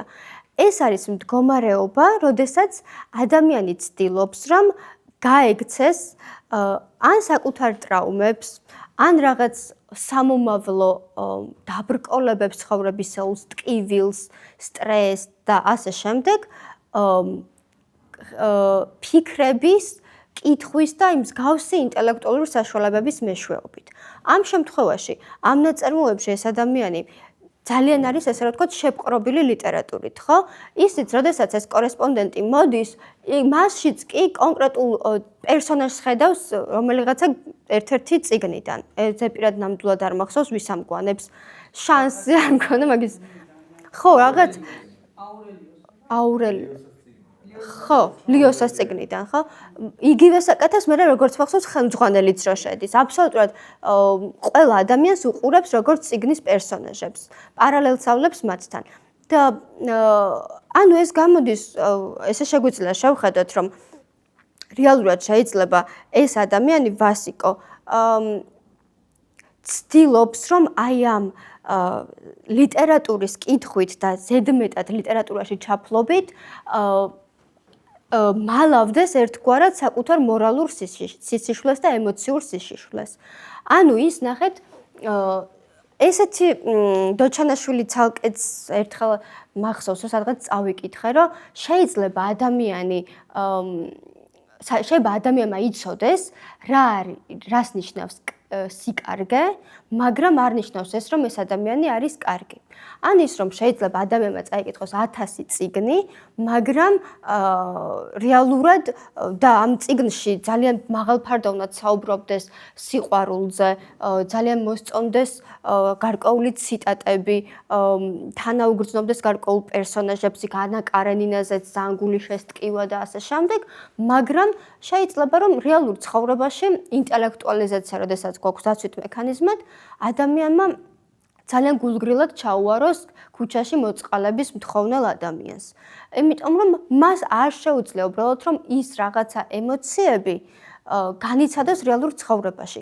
ანუ ერთგვარად იმის ნაცვლად, აი ამ ვასიკოსთან, იმის ნაცვლად რომ წიგნები მისთვის იყოს ერთგვარი ფანჯარა, რომელიც აი სამყაროსკენ იყურება და ასწავლის რაღაცებს, მან ეს წიგნები გამოიყენა პირიქით, რაღაც ერთგვარ კედელად, რომელიც სამყაროსა და მას შორის არის. ფაქტობრივად მას არ შეუძლია, რომ ადამიანი დაინახოს, როგორც უბრალოდ ეს ადამიანი, რომელსაც აქვს თავისი რაღაც თვისებები, რაღაცა გარეგნობა, ყოველთვის პარალელს, ყოველთვის ავლებს ვიღაცა პერსონაჟებთან. მაშინაც კი, როდესაც ამბობს, მე მგონი, რომ აი ავტობუსში, როდესაც მგზავრობ და ფეხზე ვდგავა, რომ მაშინაც არ ვიწყენ, იმიტომ რომ ვიხსენებ რაღაცა გარკვეულ ფრაგმენტებს წიგნებიდანო და რაღაცა გადააზრებას ვახდენო და ასე შემდეგ. ანუ მთლიანად წიგნებში ცხოვრობს და ეს სწორედ იმას ნიშნავს, რომ ესეთი ადამიანი ქმნის რაღაც ილუზიურ სამყაროს, ილუზორულ სამყაროს, სადაც ყველაფერი ისეა, როგორც მას სურს რომ იყოს. აი ძალიან სიკეთით სავსე, არ არსებობს არანაირი ტკივილი, იმედგაცრუება და ასე შემდეგ. მაგრამ ნუ რეალურ ცხოვრებაში არ ყოფნის ხოლმე გამბედაობა ესეთ ადამიანს, რომ რაღაცები გარისკოს, რომ ადამიანები მიიღოს ისეთები, როგორებიც არიან. თუნდაც აი ძალიან საინტერესოა კარცერ ლუქსის ამბავიც, ხო, მაგრამ შეიძლება ბევრნაირად გავიგოთ. ვიღაცისთვის ეს არის იმის მაგალითი, რომ ეს ადამიანი რეალურად ემპათიური არ არის და ფიქრობს, რომ ყველა ადამიანი რაღაცა ისე უნდა ფიქრობდეს და ისე უნდა აზროვნებდეს და ისეთები უნდა იყვნენ, როგორიც თვითონ არის და ასე შემდეგ. და დინამიჩი ყოფილი მანიაკურა. იმიტომ არის შეიძლება სათავშიც რომ განა კაცი რომელსაც ლიტერატურა ყავს ხო და ამ კაცს ძლიერ უყვარდაო რა გვეუბნებიან უბრალოდ არ უყვარდა როგორც ჩანს და ფაქტობრივად თვითონაც სულ წიგნებზე ლაპარაკობს ხო რაღაცა შეპყრობილია წიგნებით და თავშესაფარია ზუსტად აი ილუზორული სამყარო აქვს შექმნილი წიგნები რაღაცა ბარიერი ამისთვის კედელი არის რომ საკუთარი თავი დაიცვას იმ ტკივილისგან, ქაოსისგან, რომელიც რეალურ ცხოვრებაში არსებობს. და თან არ არის აშკარად ძალიან დიდად რისკიანი ადამიანი, გამბედავი და ასე შემდეგ პირიქით. იმიტომ რომ რა თქმა უნდა წიგნების კითხვა ალბათ აქ ყველას გვიყვარს და რაღაცა, მაგრამ ვიცით როგორ ვიცხოვროთ სინამდვილეშიც. აბნევს იმ ოპონენტს ამ თავისი ცოდნით რა. მაშინ შეკავს ლაბირინტში. კი. და რაღაც მომენტში მე მგონი იმ კორესპონდენტს გონი რომ თქვენ ნასვამი ხართო მე მგონიო, ხო? კი. კი, ანუ თაუბრუს ახავს ძალიან სწორად აღნიშნეთ კი და რაღაცა ერთგვარი ნიღაბი აქვს თითქოს მორგებული რომ თავი ძალიან კულტურულ და განათლებულ ადამიანად წარმოაჩინოს და ამით დაფაროს ის თავისი სიცარიელე რომელიც გააჩნია როგორც პიროვნებას შეიძლება ცალკე აღებულ პიროვნებას და აი მაგალითად აი ხა მახსენდება იუნგი გაგიგიათ ალბათ ხო რომ იუნგის თეორიაში არსებობს პერსონა სელფი ანუ მე და ნუ ჩრდილიც ხო და აი ეს პერსონა იუნგის მოსაზრებით არის რომ თვითონ დაარქვა პერსონა პრინციპში არის ის ნიღაბი რომელსაც ადამიანები ვირგებთ საზოგადოებაში წარსადგენად და როგორც მე რო აღვიქვამ აი ამ ვასიკოს აი ეს პერსონა ზედმეტად იდენტიფიცირებული ამ პერსონასთან და ანუ როგორ ავხსნა ცდილობს რომ ზედმეტად წარმოაჩინოს საკუთარი თავი აი განათლებულ და ნაკითხ ადამიანად და მთლიანად ფაქტობრივად გაწყვეტილი აქვს კავშირი საკუთარ აი ამ self-თან ანუ მესთან რომელიც შეიძლება ნამდვილი იყოს და არ აღიარებდეს რაღაცებს აი ერთგვარი გაქცევას ახდენს წიგნებში რა ნაცვლად იმისა რომ ნაცვლად იმისა, რომ ცხოვრებამ მისცეს საშუალება, რომ ის რაღაცა ემოციები, რომლებსაც წიგნებში პოულობს, შეიგრძნოს, მთლიანად ცდილობს, რომ წიგნებში იპოვოს. ეს თანაგანცდაც, სიყვარულიც, ტკივილიც, ბრაზიც, ყველაფერი თვითონ არ შეიგრძნობს ცხოვრებაში, წიგნებში პოულობს ამას და ამიტომ ეს ცხადია, რომ მე კომუნიკაციურ სირთულეებსაც ქმნის ადამიანებთანაც. ხო, აქაც ფაქტი არის, რომ იმ ხელმძღვანელსაც გაუჭირდა მასთან კომუნიკაცია, იმ კორესპონდენტსაც და ალბათ სხვა პერსონაჟებიც რო გამოჩენილიყვნენ, ძალიან ბევრს გაუჭირდებოდა. მაგრამ მას ეს არ აწუხებს. იმიტომ რომ თავის სამყაროშია, კომფორტულად არის და დიდად არ აქვს ის მომენტი, რომ აი იყოს უფრო მეტად სოციალური. და ის ნამდვილი რაღაცები, ემოციები და ნამდვილი უნარები, რაც შეიძლება გამოგვადგეს ადამიანებს სხვებთან ურთიერთობისას, რომ გამოიყენოს. ამიტომ აქ გვაქვს ეგეთი შინაგანი კონფლიქტი და მორალური ფსიქოლოგია ამ ნაწარმოებში, რომ ეს ადამიანი სინამდვილეში გაურბის საკუთარ გაუბედაობას, გაურბის საკუთარ აი სიცარიელეს შინაგანს და შეიძლება გაურბოდეს იმას, რომ არ გააჩნდეს ის რაღაცა ემოციები, რომლებიც ცხოვრებაში გვაქვს ადამიანებს, ამ ყველაფერს გაურბის და აბალანსებს წიგნებით და ირგებს გარკვეულ როლს, აი როგორც ვთქვი, განათლებული ადამიანის როლს და წიგნების უკან იმალება, რომ არ ეტკინოს უბრალოდ გული და ზოგადად ნებისმიერი თავდაცვითი მექანიზმი ფსიქოლოგიაში გვაქვს იმისთვის, რომ ჩვენი ტვინი მაგ დროს გვიცავს ხოლმე, რომ ტკივილი არ მივიღო. მაგას ვამბობ, კი, აი ზუსტად რომ ეგეც საინტერესო მომენტი არის. საინტერესო მომენტია, რომ მანდაც სასჯელადაც კი ეგ აქვს. ხო, ანუ სხვისთვისაც, ანუ რასაც თვითონ განიცდის. კი, უნდა. ამ მას კლუბში ჯდომა. კი, უნდა რომ ის უნდა სხვების. კი. ანუ ეგეც ისა. კი და რეალურად ანუ ეს უბრალოდ ის კაცი არა, რომელსაც შეიძლება წიგნების კითხვა უყვარდეს, ბევრად ისეთი დიდი რაღაცა და ეს ყველას მოსწონს ეს პერსონაჟი. ხო, მეც თავიდან ძალიან მომწონდა. მეც ძალიან მომწონდა მას. სულ რო გამარჯობას რო ვეტყვი და გამარჯობაზე შეიძლება რაღაცა. ხო, ზუსტად. ფსიქოპათის პორტრეტია ამ როგორ საინტერესოა აგანახეთ, რომ საბოლოოდ მივედით მასიკოს. ყველა პერსონაჟი თავარი გმირი არის ემპათიური, სარგებლობს აქედან ერთ-ერთი გმირია, რომელიც თოჯინებს არის, ამიტომ იწნევს ცოცხალი თოჯინების მზადებას.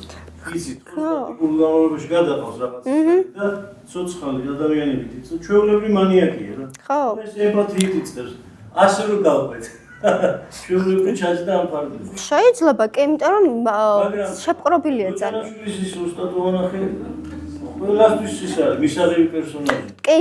ესაც ნიშანია, ისინიც ყველასთვის მისაღები არაფრით გამორჩეული პირდაპირ მეზობელი გაიოცებს, ეს როგორ არის მანიაკი. ხო, კი, ზუსტად. მაგ ხალხს გაუპეთებინე. მან მიგვიმას. კი. არის პიროვნული აშლილობა. კი, ხო, რადგან მე ფსიქოლოგი ვარ, სხვა კუთხით მსჯელობა შეიძლება ისე კარგად არ გამომივიდეს, მაგრამ რეალურად ფსიქოლოგიაში დაცვითი მექანიზმია ეგეთი ფსიქიკის ინტელექტუალიზაცია, რომელიც აი წიგნებში გაქცევას გულისხმობს და ზუსტად ამის გამოხატულება ეს პერსონაჟი. ნუ, მეც ვფიქრობ, რომ კეთილშობილია, მაგრამ რეალურად კი, გამოცდილება რო არ ქონოდა. ხო.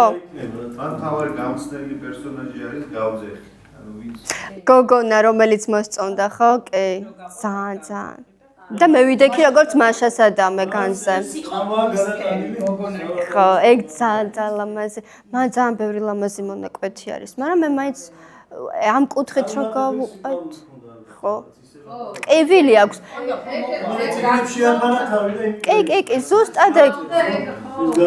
არა, განათლებული მანამდეც იყო, უბრალოდ მაგ ტრამვამ ძალიან კი ბატონო, კი, ეგაა ზოგადად. საუკეტა სოციუმთან. კი, ზუსტად ეგ არის, რომ აი თავდაცვით მექანიზმს ხომ ადამიანები გაცნობიერებულად არ ვიყენებთ. ბევრი თავდაცვითი მექანიზმი არსებობს ფსიქოლოგიაში და ეგ მუშაობს არაცნობიერად ხოლმე და როგორც თან ყოველთვის როგორც გითხარით, ტკივილისგან გვიცავს ხოლმე ეს როდის რომელ თავდაცვით მექანიზმს აირჩევს ჩვენი ტვინი, ჩემ შემთხვევაში სხვას ირჩევს ხოლმე და მაგას ვაცნობიერებ, შეიძლება თქვენ ნებისმიერ ყველა სხვადასხვა გქონდეს და ამ ადამიანის შემთხვევაში როგორც ჩანს აი ამ მეთოდს მიმართვა მისმა ტვინმა რომ მოდი აი წიგნებში ბევრად იდეალური სამყარო არსებობს, სადაც შენ აღარ გეტკინება. და იქ გადავიდა და ამიტომ უჭირს ადამიანებთან ურთიერთობაც, იმიტომ რომ მისთვის ადამიანი უკვე ტკივნეულ გამოცდილებასთან კავშირდება და იზოლაცია შექმნა, ანუ წიგნი არის მისთვის ბარიერი სამყაროსთან, ესე რომ ვთქვათ და ამოეფარა და აი კონფლიქტი აქვს შინაგანად, რომ ჯერ ვერ დაძლია. როგორ დაძლია, არ ვიცი. მანდაც შეიძლება მსჯელობა, როგორ განვითარდებოდა ამ პერსონაჟის ცხოვრება, მაგრამ არ ვიცი. პერსონაჟზე რომ ამბობ, ხო? და როგორც ფსიქოლოგიური წრებით ახასებ. აი რატო ის ხალხი დანარჩენები ისინი უფრო მანიაკები არ არიან და ზოგადად რეჟიმი რაც პოპულისტური და ახლაც კარცერლუქსის ფენომენიც. ანუ ესე რატო უნდა გავიგოთ იგივე კარცერიც ხო თავიდან სულ არ იყო საგანმანათლებლო ფუნქცია ქონა საერთოდ ამ სიტყვას.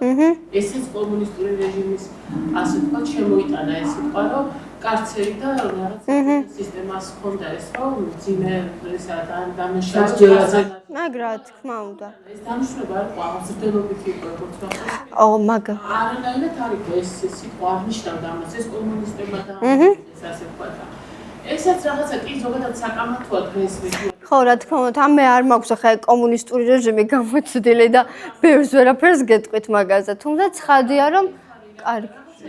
დეტალებს ვერაფერს ვერ. ისეთი პერსონაჟებია იგივე თუნდაც ინტერვიუერი, კორესპონდენტი ვინც არის, ხო? პროსიც იმდენად რაღაცა დასკამპული და ერთმიჯრედიანი ხალხი რომ ეს კაცი კი რაღაცნაირია.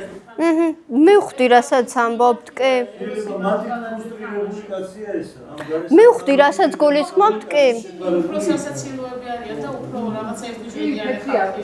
ამის გამოძახილი მეორეს არ გამორიცხა. ნამდვილად. ის ცალკე არის ანუ მათთან სხვა საკითხი დგას, ხო? მაგრამ ის ერთმანეთს არ ფარავს რა ეს ხარეს ასე თქვა გარემო მიმედგაცრუება გამოიწვია შეხედოს მარტივად და შენი კარის მეზობელი რო იყოს ეს კაცი რომ გამოდიხარ საფრანგეთიდან და გეუბნები შენ რაღაც აიმას გავხარ და რაღაც აურელიანოს ხე აი ეს როგორ მოსასმენი არის ეხლა ეს გასაგებია მაგრამ ჩვენი წიდან ხო იმედი გავუსურვეთ მას და იმიტომ გვექცია სამედიცინოს რექტორი მარჩულ ასაკია გარემო მიმედგაცრუება და თავი შეახალა იმ წიგნებს ახლა არანაირ კარცერს თავად მე ხო ესეთი კარცერი მე ასეთ წიგნის კარცერი ეხლა ესე შევხედოთ რომ განათლება უნდა შემოიდგინოს ხალხს ხო რა ანტენაზე გერმანიაში როცა იქ დაარსდა უნივერსიტეტი და ერთ-ერთი კაცერი არასდროს არ პოპულარული კაცერი რა არ ყოფილა? კაცერი არ იყო სადამეჯო ხო. მეც ესე ვიცი სიმართლე რომ გითხრათ. უნივერსიტეტში სპეციალური სივრცეა სადაც აპატიმრებდნენ სტუდენტებს და აიძულებდნენ სწავლას ხო, არ ვიცი ხა მე რო ეგ არ ვიცი შემოვედი, ესე ძალიან ვერ შევეწინააღმდეგ. მამაზე გურვილზე და დომინიკოზე დუმილი? მამის დუმილი არის იგრიგობით რა ხო, აი ძალიან საინტერესო სამსჯელოა ეს. კი, მაგიტოა. რო მერტი არ ზალადობს ადამიანს. ეს მერტის დუმილი არ არის ეს პასიური დუმილი. შემოქმედის დუმილი, რომელიც არ გეძალავება. ხო, და გაძლევს საშუალებას. ერთი კარგი როგორც თუ არ დაკარგავ რაღაცას, ისე უკან ბრუნდება და სახარებაში როგორ არის ნათქვამი? აი ხა მაგას ვეღარ კეთყვით. მასე კარგად. არა, უძრებშვილს. არ ვიცი. რომელმან დაკარგოს სულითვისი მაჰპოვოსო იგი. აჰა. აი დომენიკომაც სანამ მაგიტო აძლევს. ისე ამ სულს დიახ, კი. მამის სახლიდან გამოდის მამის სახლში ბრუნდება. კი. იმ სულს თითქოს კარგავს, მაგრამ სინამდვილეში ნამდვილ დაწმენდი დაკრისტებს. კი, მაგიტო აი ერთ მომენტში ზუსტად მაგას ვფიქრობ, რომ სული თუ არ დაკარგებ, საბოლოოდ მაინც ხვდება რომ რა იყო ფასეული ჩემი აზრით ამ სამყაროში რა. მასე მინდა ისევ შენ თავს უბრუნდები, მაგრამ მოდი სხვანაირად. ხო და მე ვერ ხვდები მის. ისია. გაგიხდა ჩაკუჩი. ვინც არ წავიდა თან მოიპოვა. ვინც გადადა მოგზაურობაში წასვლა ის უბრუნდება თავის ნამდვილად. მე ვფიქრობ რომ კი უნდა. 60-ს ვერ პოულობს, ვიღაცა ვერ პოულობს, ვიღაცა რისკავს და ის 60-ში ტრიუმფით ბრუნდება. კი ბატონო. კი. მამა ხო. პროექტორ სიტყვას ჩემი დაბეჭდია. ხო, კი, იმიტომ არას. დავიკითხე ამ ხოდა წაკითხვილი. პირველად ან დღის პირველ ნახევარში რომ დავიკითხე, ცოტა დამაბნია, იმიტომ რომ ვერ გავერკვე ეს ქორი როდის გაცოცხლდა, ეს სამსახის დაყოფილი ვაფრინდა მე თუ რაი მოკლედ. ან ეს ბავშვი უცებ უმცროს უფროსი ვერ დავალაგე კარგად და რაღაც მოკლედ ცოტა გავიჭედე და მე კიდე წავიკითხე. ხო. მაგდოდი მეორედაც წავიკითხე. ეს ბავშვი არასოდეს არ ყოფილა ამ წესებს დამორჩილებული. ჩემი. იმიტომ რომ ამ სახლში სამი ბავშვია: ძუკუ, ზურა და მალაია, ხო? ძუკუ საერთოდ არ იკითხება არანაირად, გარდა იმისა, რომ შეშერს ჩეკავს. მეტი არაფერი როლი ამ ბავშვს არ აქვს ამ ოჯახში, მეტი ნახსენებიც არ არის. მალაიაც არის ერთი ცელკი. ლაღი გოგონა, ხო? საქანელოს. ეს ბავშვი ან მთლიანად კაცი ხო ამას მიყვება და ეს ზურა არასდროს არ ყოფილა ჩემი აზრით შინაგანად და შინაგანად ჩარჩოებში მოქცეული, იმიტომ რომ სულ ამ ჭუკების მოსაყვანად რო დადის და აქვს თან გეოგრაფიის წიგნი. მარტო გეოგრაფიისაგან შეიძახებენ და ამ წიგნით ის სოფიოში მოგზაურობს თავის წარმოსახვაში. ამ მთას ეს ხო დაბადებიდან ხედავს, მაგრამ მასზე აძრომის სურვილი უჩნდება მას მერე, რაც ამ ქორის ფრთებზე იწყებს ფიქს. ამ ქორის ფრთები მისთვის არის თავისუფლება და სილა. კი, ზუსტად. და გარდა იმისა, რომ დინარეებს, მთებს და ასე შემდეგ დაძრომიალობს და ამათში დადის ვენეცია, ყველაფერი იცის აბსოლუტურად. ყველა ეს პასაჟი, ანუ მისი ფიქრი და მისი წარმოსახვა სრულდება სექოიას ხით. სიმბოლურად ეს ხე, ნუ ერთ-ერთი ყველაზე უზარმაზარი კი. სიმბოლურად მე რასაც ვკითხულობ ეს არის რაღაცა დიდებულისკენ სწრაფვისა და თავისუფლებისკენ სწრაფვისა და შემეცნების ხე არის, სიმბოლოა უფრო სწორად. და აი ფრთებზე ფიქრის მერე იწყებს იმთაზე ფიქს, რომ იქნება და იქის მერე იქით რა ხდება და ნებისმიერი ამბავი, რაც ზურაში ვითარდება, სექოიათი თავდება და აი ზღიმილიც რაც ბოლოში აქვს. ხო, კი, ცაში რო იხედავს. ცაში რო უკვე წარმოსახვაში რო ხედავს, რომ ქორი არ მომკვდა და დანავარდავს. მე ვფიქრობ, რომ მისი გაგზავნა, ანუ თის გადაღმა გადავა ეს ბავშვი, როცა იქნება, წავა უცბად და დედა კიდე, რომელსაც სახელი არ აქვს. და ერთადერთი ნათელი წერტილი არის ზურას ცხოვრებაში. იმიტომ რომ გიჟდებოდა ღრუბლებზე ეს ბავშვი და სულ ეგონა ეს ღრუბლები ფუმფულად და საყვარელი. და დედის ალერსი რო ახსენდებოდა სულ. ღრუბელთან ასოცირებდა. ბოლოშიც დედის დამსახურებით იჯერებს, რომ ქორი არ არის მკვდარი. ისე უგნება, რომ კი, რა თქმა უნდა, გადარჩებოდა და კარგად იქნება. კი. არა, ცა. დედა როგორც პერსონაჟი ტექსტებში მე არ მახსოვს. ხო, ტექსტებში გახსოვს. აქ არის. ხო, აქ არის და საკმაოდ როგორც თქვენ აღნიშნეთ. ჩათვლე რო არ არის. სახელიც არ არის და პერსონაჟი როგორ მე გეუბნები რამ ნახსენები არის და ამბავშის ცხოვრებაში ზოგადად. როგორც мама არის პერსონაჟი, ისეთი დედა ბოლოს ბოლოს იმეც აზიარებს, რომ შეიძლება ტოტალიტარული мама შვილების განათლებას ხელს არ უშლის. არ უშლის ნამდვილად, ხო, რომ ეკითხება მე მგონი სკოლის ამბებს. მე ამ სახელზე ვკითხულობდი და ისეთია რა, რაღაცა პატარა დამაკნეველი. ხო. ეს ფრთების საშუალება მიზანმა ის მთაზე გადასულებს. თით ხო, ეს მთარი რაღაცა შეუცნობისკენ სიარულე. ეს ფრთების მაგიტო ენატრება. ხო. ქორი ამ თით გადააფრინდება და კი, ხო, სილამაზის და თავისუფლების სიმბოლოა. ინდური ეპოსის ეკრანიზაცია ბახუბანი. მე ფილმებს არ ვუყურებ სულ. ეპოსის გმირი არის როგორც ჩვენთან კაცი კაცსა შემოსხორცნა ტიპი. ხო. ამირა დარაჯნიანი ეგეთი და ბახუბარშია ეს ჩვეულებრივად იზრდება და თა იმთის იქით რა ხდება აკრძალო საშიშია რა იქით რა ხდება არავინ არ იცის და იქაც ეგრე არის სვები ეს შეგუებული იმას და ბახუბარს კლავს ინტერესი და გმირიზდება და ბოლოს იქიდან ვარდება ნიღაბი. ესე იგი რაღაც ვეღარაფერი დააკარგა. არ ვიცი, მე რამდენიც დის მერე ისია, ანუ რაღაცი ფრთით და მითქი არა, უბრალოდ იწყებს სოციალურ ესე არის ესე. ბახუბალი ხდება მეფე სამართლიანი მეფე ერთ-ერთი და ანუ ეს დაბელი დაუოკებელი რომელიც ვერაფერ მაგრაჩერა საბოლოოდ იზურას გახდებოდა ვიღაც. კი, იმიტომ რომ მე კი. ეს ზედაპირულად არის ერთ შეხედვით ზურა ეს 7 და რაღაცა წყნარი ბავშვი, მაგრამ შინაგანად აი რა გვახსენე რომ შინაგანი პროტესტი აქვს ძალიან დიდი. კი, ზუსტად და ეს ხო ხდება და ეთი ბიჭი კი. და აი ქორისის იყო გარდამტეხი მაშინ რომ აი ამან всё გააბედინა. გამოც ქორს კლავო, რის გამოც მოკალი ქორიო, იმის მოსაკლავად რო წავა. ხაზ დიდ ქვას ესვრის იმინდაოს. ხო. იმიტომ ტირის ეს ის მომენტი კი, ძალიან დიდი სიმბოლოა. კი. გულზე გადაიხარა. ხო, და აი ზურაში დაიწყო უკვე ეგ პროცესი, მაგ ქორის ინციდენტის მერე და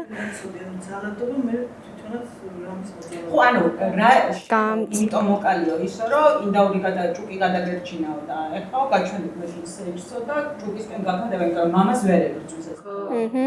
და ამიტომ ხო. ანუ და ამ დროს ის ქორი მისთვის ანუ რაღაც მიმართულების მიწერნი იყო. ხო, არავინ არ იცის ეს ქორი მისთვის რა. მორალური ფსიქოლოგიის კუთხით სინდის როგორ განსაზღვრა. აი სინდის და მორალური ფსიქოლოგიით როგორ განიმართება. სინდის არის ზუსტად ის, რომ აი შეიძლება ემპათიის გრძნობა, რომ ვიღაც სხვისი ტკივილი რომ ტკიოდეს, აი ეს ნიშნავს მორალური ფსიქოლოგიის მხრივ სინდისის განცდა. რომ აი შეიძლება აი თუნდაც აქ ქორის ტკივილი მე მეტკინა, სამოსალ პირველშიც არის რაღაც მომენტები, როდესაც ცოდვილის მიმართ დომენიკოს რო გაუშვათ თანაგანცდა. განმარტავდით სინდისის გაღვიძება, სინდისის პოვნას, ამ კუთხით აღწერეთ დომენიკოდან. ანუ დომენიკოში? დომენიკოზე რო საუბრობთ. ხო, აი დომენიკოში მაგალითად სინდისის გაღვიძება ეს ტერმინი და სხვა არა, ანუ სინდის რაღაცა განსაკუთრებული დატვირთვა ფსიქოლოგიის.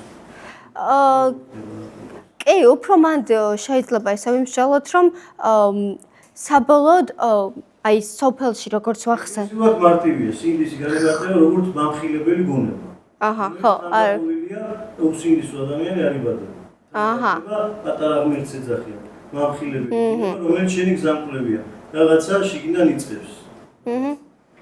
მინიშნებებს რაღაცა გადაცდები, თქვა, შინაგანად იწყებს შენ მხილებას, და ცნობიერი. ხო. ეგრე ქვია სინდისი მარტივი. აი, ყოლემოდი ამ დროს საყვარელი ის არის თემა სინდისი. როგორ? ყოლა ამ დროს არის. ხო და ეგრესიურად ეგრე განიმართება. ხო. მამხილებელი გონება, რომელიც ზამკლებად გექცევა. ანუ და იქ მორალურ ფსიქოლოგიაში აი მორალურ ფსიქოლოგიაში გეტყვით.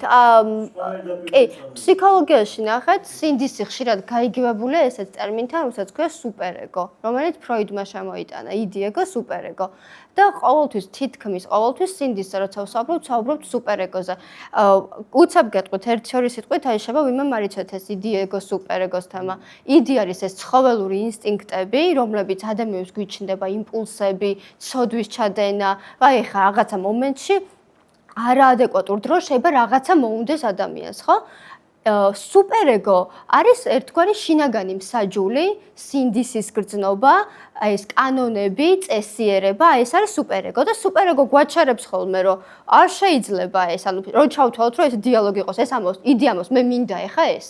სუპერეგო ეუბნება, რომ არ შეიძლება დაისჭები ამის გამო ცოდვა, ანუ კანონს აწინააღმდეგვა და ეგო, რომელიც სუაშია, მედიატორის როლს ასრულებს ხოლმე, რომ მოდი მოვგვარდეთ ახლა. არჩევანი სუპერის გეწამი. ეგო ცდილობს, რომ ეს ორი შეარიგოს ხოლმე. სუპერეგო. აი, ხო, იდი ცოდვას ჩაგვადადინებს ხოლმე. ხომ ერთი დარტყმა. აბა. დავამატოთ, რომ ენერგიის წყარო იდი არის. კი. სუპერეგოს ენერგია არა. კი. ენერგია დრაივის რასაც ვეძახით, ხო? შინაგდება იდის ენერგია. კი. ანუ თქვათ ვერ გაწაშლი. კი, იმიტომ რომ მინდა რაღაცების მისწრაფებ სუპერეგოს ის ბალანს აძლევს ეს ეგო, დიახ, რომ ის აჩენს სურვილს, მისწრაფებას და სუპერეგო როგორც სინდისის ხმა რაღაცებს გვაჩერებს, რომ ყოველთვის არ შეიძლება. თუ სინდის არაყევი ის ხდება, შეიძლება გააჩვენო, ანუ სინდის ჭირდება მხარდაჭერა. და სინდის ოღონდ ეკლესიური გაგებით არ არის ეს კანონიას არ არის. აჰა. კანონამდე და ზნემდე არის ეგ. ხო. თანდაყოლია. უბრალოდ მაშინ მაგო აი ვიღაც კანიბალი რო შეჭამს ადამიანს იმას სინდის აწუხებს შინაგან არ ვიცით რა ის რატო ჭამს კანიბალს ვარ ვიცით მიზეზი მისი კანიბალიზმისა პირიქით კულტურაა თუ მოთხოვნილება ადამიანის შეჭმის ეს სადავოა ის ადამიანის შეჭმის მოთხოვნილება აქვს თუ უბრალოდ იმ რაღაცის გამო ჭამს იმას რაღაც თავისის ჯერა ხო რწმენა წარმოდგენები? იმიტომ რომ პირიქით სინდის აღშობს ის კულტურა შეიძლება პირიქით აღშობს სინდის ის კულტურა იმიტომ რომ ის კულტურაში ითვლება რიტუალია რო შეჭამს რომ კარგი არის ხო? სწორია. აჰა. ვიზახი პირიქით კანონამდე არის სინდის. უბრალოდ ათმცნებაზეა საუბარი. ათმცნება ეკლესიური კულტი განსაზღვრება როგორც გარეგანი მხარდაჭერა ზუსტად შინაგანი სინდისისა, რომელიც ბუნებითად მოცემულია და ღმერთმა რაც ჩადო ბუნებითად მასში სინდის მამხილებელი გონება, ღმერთმა იგივენაირი მცნებები გარედან გულშემატკივარი დანიშნა. იმიტომ რომ როგორც ამბობთ, სინდის შეიძლება მხარდაჭერა ჭირდება, ისე ხდება გინას უპერეგო და ვარკვათ. ხო, ხო. თუ ამ ხარი არ დაუჭირი არ არის რა, უნდა პირიქით არჩევანი გააკეთო ხარი დაუჭირო, რომ იმან მერე მოკიდოს ხელი ამოქაჩოს. მაჩვენებელი ღმერთის განმოდის. ხო და მე იმას ვიძახი, უბრალოდ სინდისი დამოუკიდებელი ამისგან და ეს ათიმცნებაც უბრალოდ გარეგანი ხარდაჭერა ბუნებრივი, რომ გულშემატკივარი ჭირდება. ეს ათიმცნება რო წახმარებოდა სინდის გააჩვენა. ხო. სინდისიც მივხვდი რასაც. მაგრამ ეს ათიმცნება ბუნებრივად ეხმარება. გვეხმარება რომ არ ჩაკვდეს. ბიოლოგიური თვალსაზრისით რო აიღო, არიან ადამიანები კულტურა რო გამორიცხო, ვისაც აქვს მცირე ზომის ამიგდალა. რაც მაგალითად განაპირობებს იმას, რომ მე შემიძლია მოკროს ადამიანი ისე, რომ ვერ მივხვდე ეს ცუდი საქციელი. ხო. ხო, ემპათიის არ გქონდეს სინდისის ნებისმიერ პრიმიტიულ საზოგადოებაში, მათ შორის ამიგდალა დიდი აქვს თუ პატარა, კი ხوارიან ადამიანები, რომლებსაც აქვთ ეს მომენტი, რომელიც საზომი უხდებიან, უბრალოდ ცდილობენ მერე ამ შემთხვევაში სინდისის დეფინიცია აზრს იცვლის. იმიტომ რომ მე მაქვს თქვა მცირე ძალიან მცირე ზომის ამიგდალა და მე თუ ვიღაცას მოკლავ, თუნდაც სერიული მკვლელი გავხდები და დაქირავებული მკვლელი თუ გავხდები. და ის გადამიხდეთ თვითონ ხათავს ყლავ და არა მაქვს სინდისის რაღაც ფორმაწუხებს არ მიმაჩნია ცუდ რაღაც აქციო ვიღაცას ესეც აწუხებს. ამას რო გავაკეთებ, ანუ მე არ მაწუხებ სინდისს, შენ რომ მიხსნი ცუდი ჩაიდინე თვით იმას რა ქვია, ხელოვნურად თუ არ ამოვწევ ამ თემას შინაგან სინდისის ვიღაცას ხელოვნურად ჭირდება, იმიტომ რომ ცოდვით დაცემული მასში ვიღაცას მე იმას ვამბობ, ბუნებრივად არის. ბუნებრივადაც ხო არის პათოლოგიები. ბუნებრივად თანდაყოლილი პათოლოგიებია. ეს ამიგდალას სიმცირე თუ რაღაცა ეს სიმცირე ამიგდალა ნორმაა. იმისთვის შეიძლება არა, ასე გააჩნია რას ვეძახით ჩვენ ნორმально. ხო და მაგას ვიდ რაღაცას ხო თანხდებით ახლა გააჩნია რას ვეძახთ, მაგრამ ფსიქიური აშლები როა ვიღაცისთვის თევზი რო ხეზე ავიდა, ეს გიჟი იყო, მაგრამ თუ იმაზე რო გამოვიდა ამფიბიან დაუდო სათავე, ასე ის შეშლილი იყო, მაგრამ ნორმას დაუდო. მაგაზე არა მაქვს საუბარი. შეიძლება ის ამიგდალა თანდაყოლილი. ეხო არ სწორობენ. თუნდაც ეს LGBT-ის თუ წამოვწევთ, არსებობენ 0 რაღაც პროცენტი ესეთები იბადებიან. ყველაზე მაგას ხო ვერ ვიტყვი. ვიღაცისთვის ცხოვრების არჩევანი წესია, სტრესული ბავშვი რაღაც, მაგრამ ეს ხო ნორმა არ არის, ის შეიძლებოდა სხვანაირად განვითარდა. არის რაღაც უცე ესეთი დაიბადა, იმიტომ რომ 60-ის მერე ცოდვით დაცემის მერე ვიბადებით რაღაცა პათოლოგიები. და არსებობს რაღაცეები, რომ შინაგან ვიღაცას წახმარება უნდა. ეს არ ნიშნავს, რომ ის ჩაქურო და რაღაცა, მაგრამ ხო არის ეს მომენტები, არა? არის რაღაცა, ანუ და არის იქიდან გადახრა, თუნდაც იბადება ბიოლოგიურად მემკვიდრეობით ასეთი, მაგრამ ვერ ვიტყვი, რომ ის არის ნორმა და ბიოლოგიური ნორმალური მოცემულობაა. თუნდაც ხო თავისუფალებაც არ არის. ხო და ეს თავისუფალ მით უმეტეს თავისუფალება არ რჩება მაგას, აბა რანაირი თავისუფლება, რანაირი ბიოლოგია და ის არის. მაგას ხო არ რჩება, მანიაკები რო აი პედოფილები მაგალითად. შენ ეხა მაგას იმას დავარ თქვა. მაგალითად პედოფილს არ შეუძლია პედოფილი არ იყოს. პედოფილს არ შეუძლია, ხო ეგრე პედოფილს არ შეუძლია არ იყოს ესეთ იმით იბადებიან, იყო ერთ-ერთი მოჭიდავე თავი გაასროკინა. მე არ შემიძლია ამას ვიცი რომ რაც სამაკო და თავი დააჭერინა ძველი ცნობილი ფალავანი იყო რომელმაც თქვა რომ უბრალოდ მე ამას ვერ გავუდგე ჩემი იზოლაცია საჭირო. ამას აცნობიერებდა უკვე გარედან შემოსულზე იცოდა რომ მაგრამ შინაგანად ვერ ესეთი დაიბადა იცოდა ამას ვერ გაუმკლავდებოდა თავი დააჭერინა იზოლაცია მოახდინა თავის აი ესე მინდა რა რაღაცა. მქონდა უბრალოდ უმკლავდებოდა ერთჩვენილებდეს ამას ვერ გაუმკლავდებოდა. ეკლესია როგორ შეუყურებს ჩვენ ხო ამ შემთხვევაში ვეხმარებით, მაგათ ხას ვერ გადავუხსნო ესე. ვერც ჰომოსექსუალის რომელიც ასეთი დაიბადა. გენეტიკურად ხო 0.1 თუ რაღაც. აი მეცნიერება რასაც გვაწოდებს. ამ შემთხვევაშიც უბრალოდ ურჩევთ რომ ანუ თავშეკავების გემო უწოდებ ხო ვერ ეთქვი მიდი და გამორიცხული ეს ანუ ეკლესიამ დაბრომისდეს ახლა ასე დაიბადა მიდი მოიხსენი აღვინი და შეუგვირი ესე მაგრამ უკრძალავს რა ანუ უფრო მიმტევებელია თუ ის მოდის და იძახის რომ აი მე არ შემიძლია სხვანაირად და მოდი თავშევიკავებ ეკლესიას ხო აქვს აი შეიძლება ქალწულები გაგიჟდი ადამიანი შეიძლება ქალწულები გაგიჟდი ადამიანი აი უბრალოდ თუ იკავებ თავს მაგრამ თუ შენი მიზანსწრაფა რო ეკლესიურ კუთხით ლოცვით ზიარებით შენ ქალწულებას ინარჩუნებ ის ეკლებს აღარ ისხა ხო არის შინაბერა კაცი ქალი როჩება და რაღაც უცნაური მაგის გამო იკავებ რომ არ შეწყვა ან სხვენი კომპლექსია აშკარად ეთქვობათ რა რაღაც ის ვერ არის ესე ეკლესიური კუთხით ანუ ლოცვით მაგით ესეთი ეხლა არის პრაქტიკაში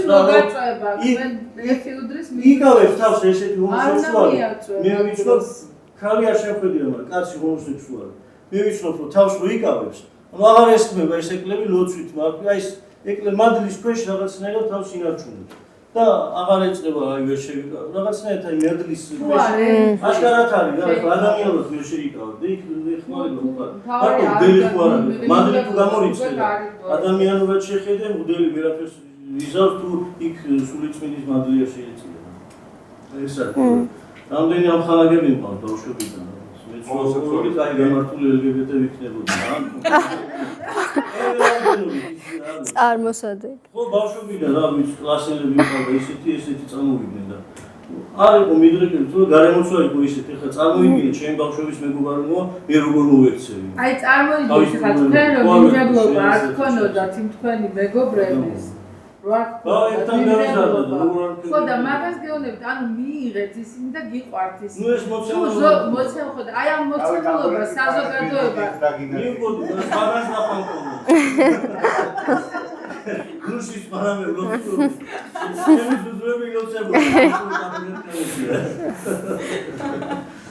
აი ეს მომენტია ზართულია მაგრამ რაღაცა ერთი პიროვნად უნდა არ უნდა ეჭხუბო რა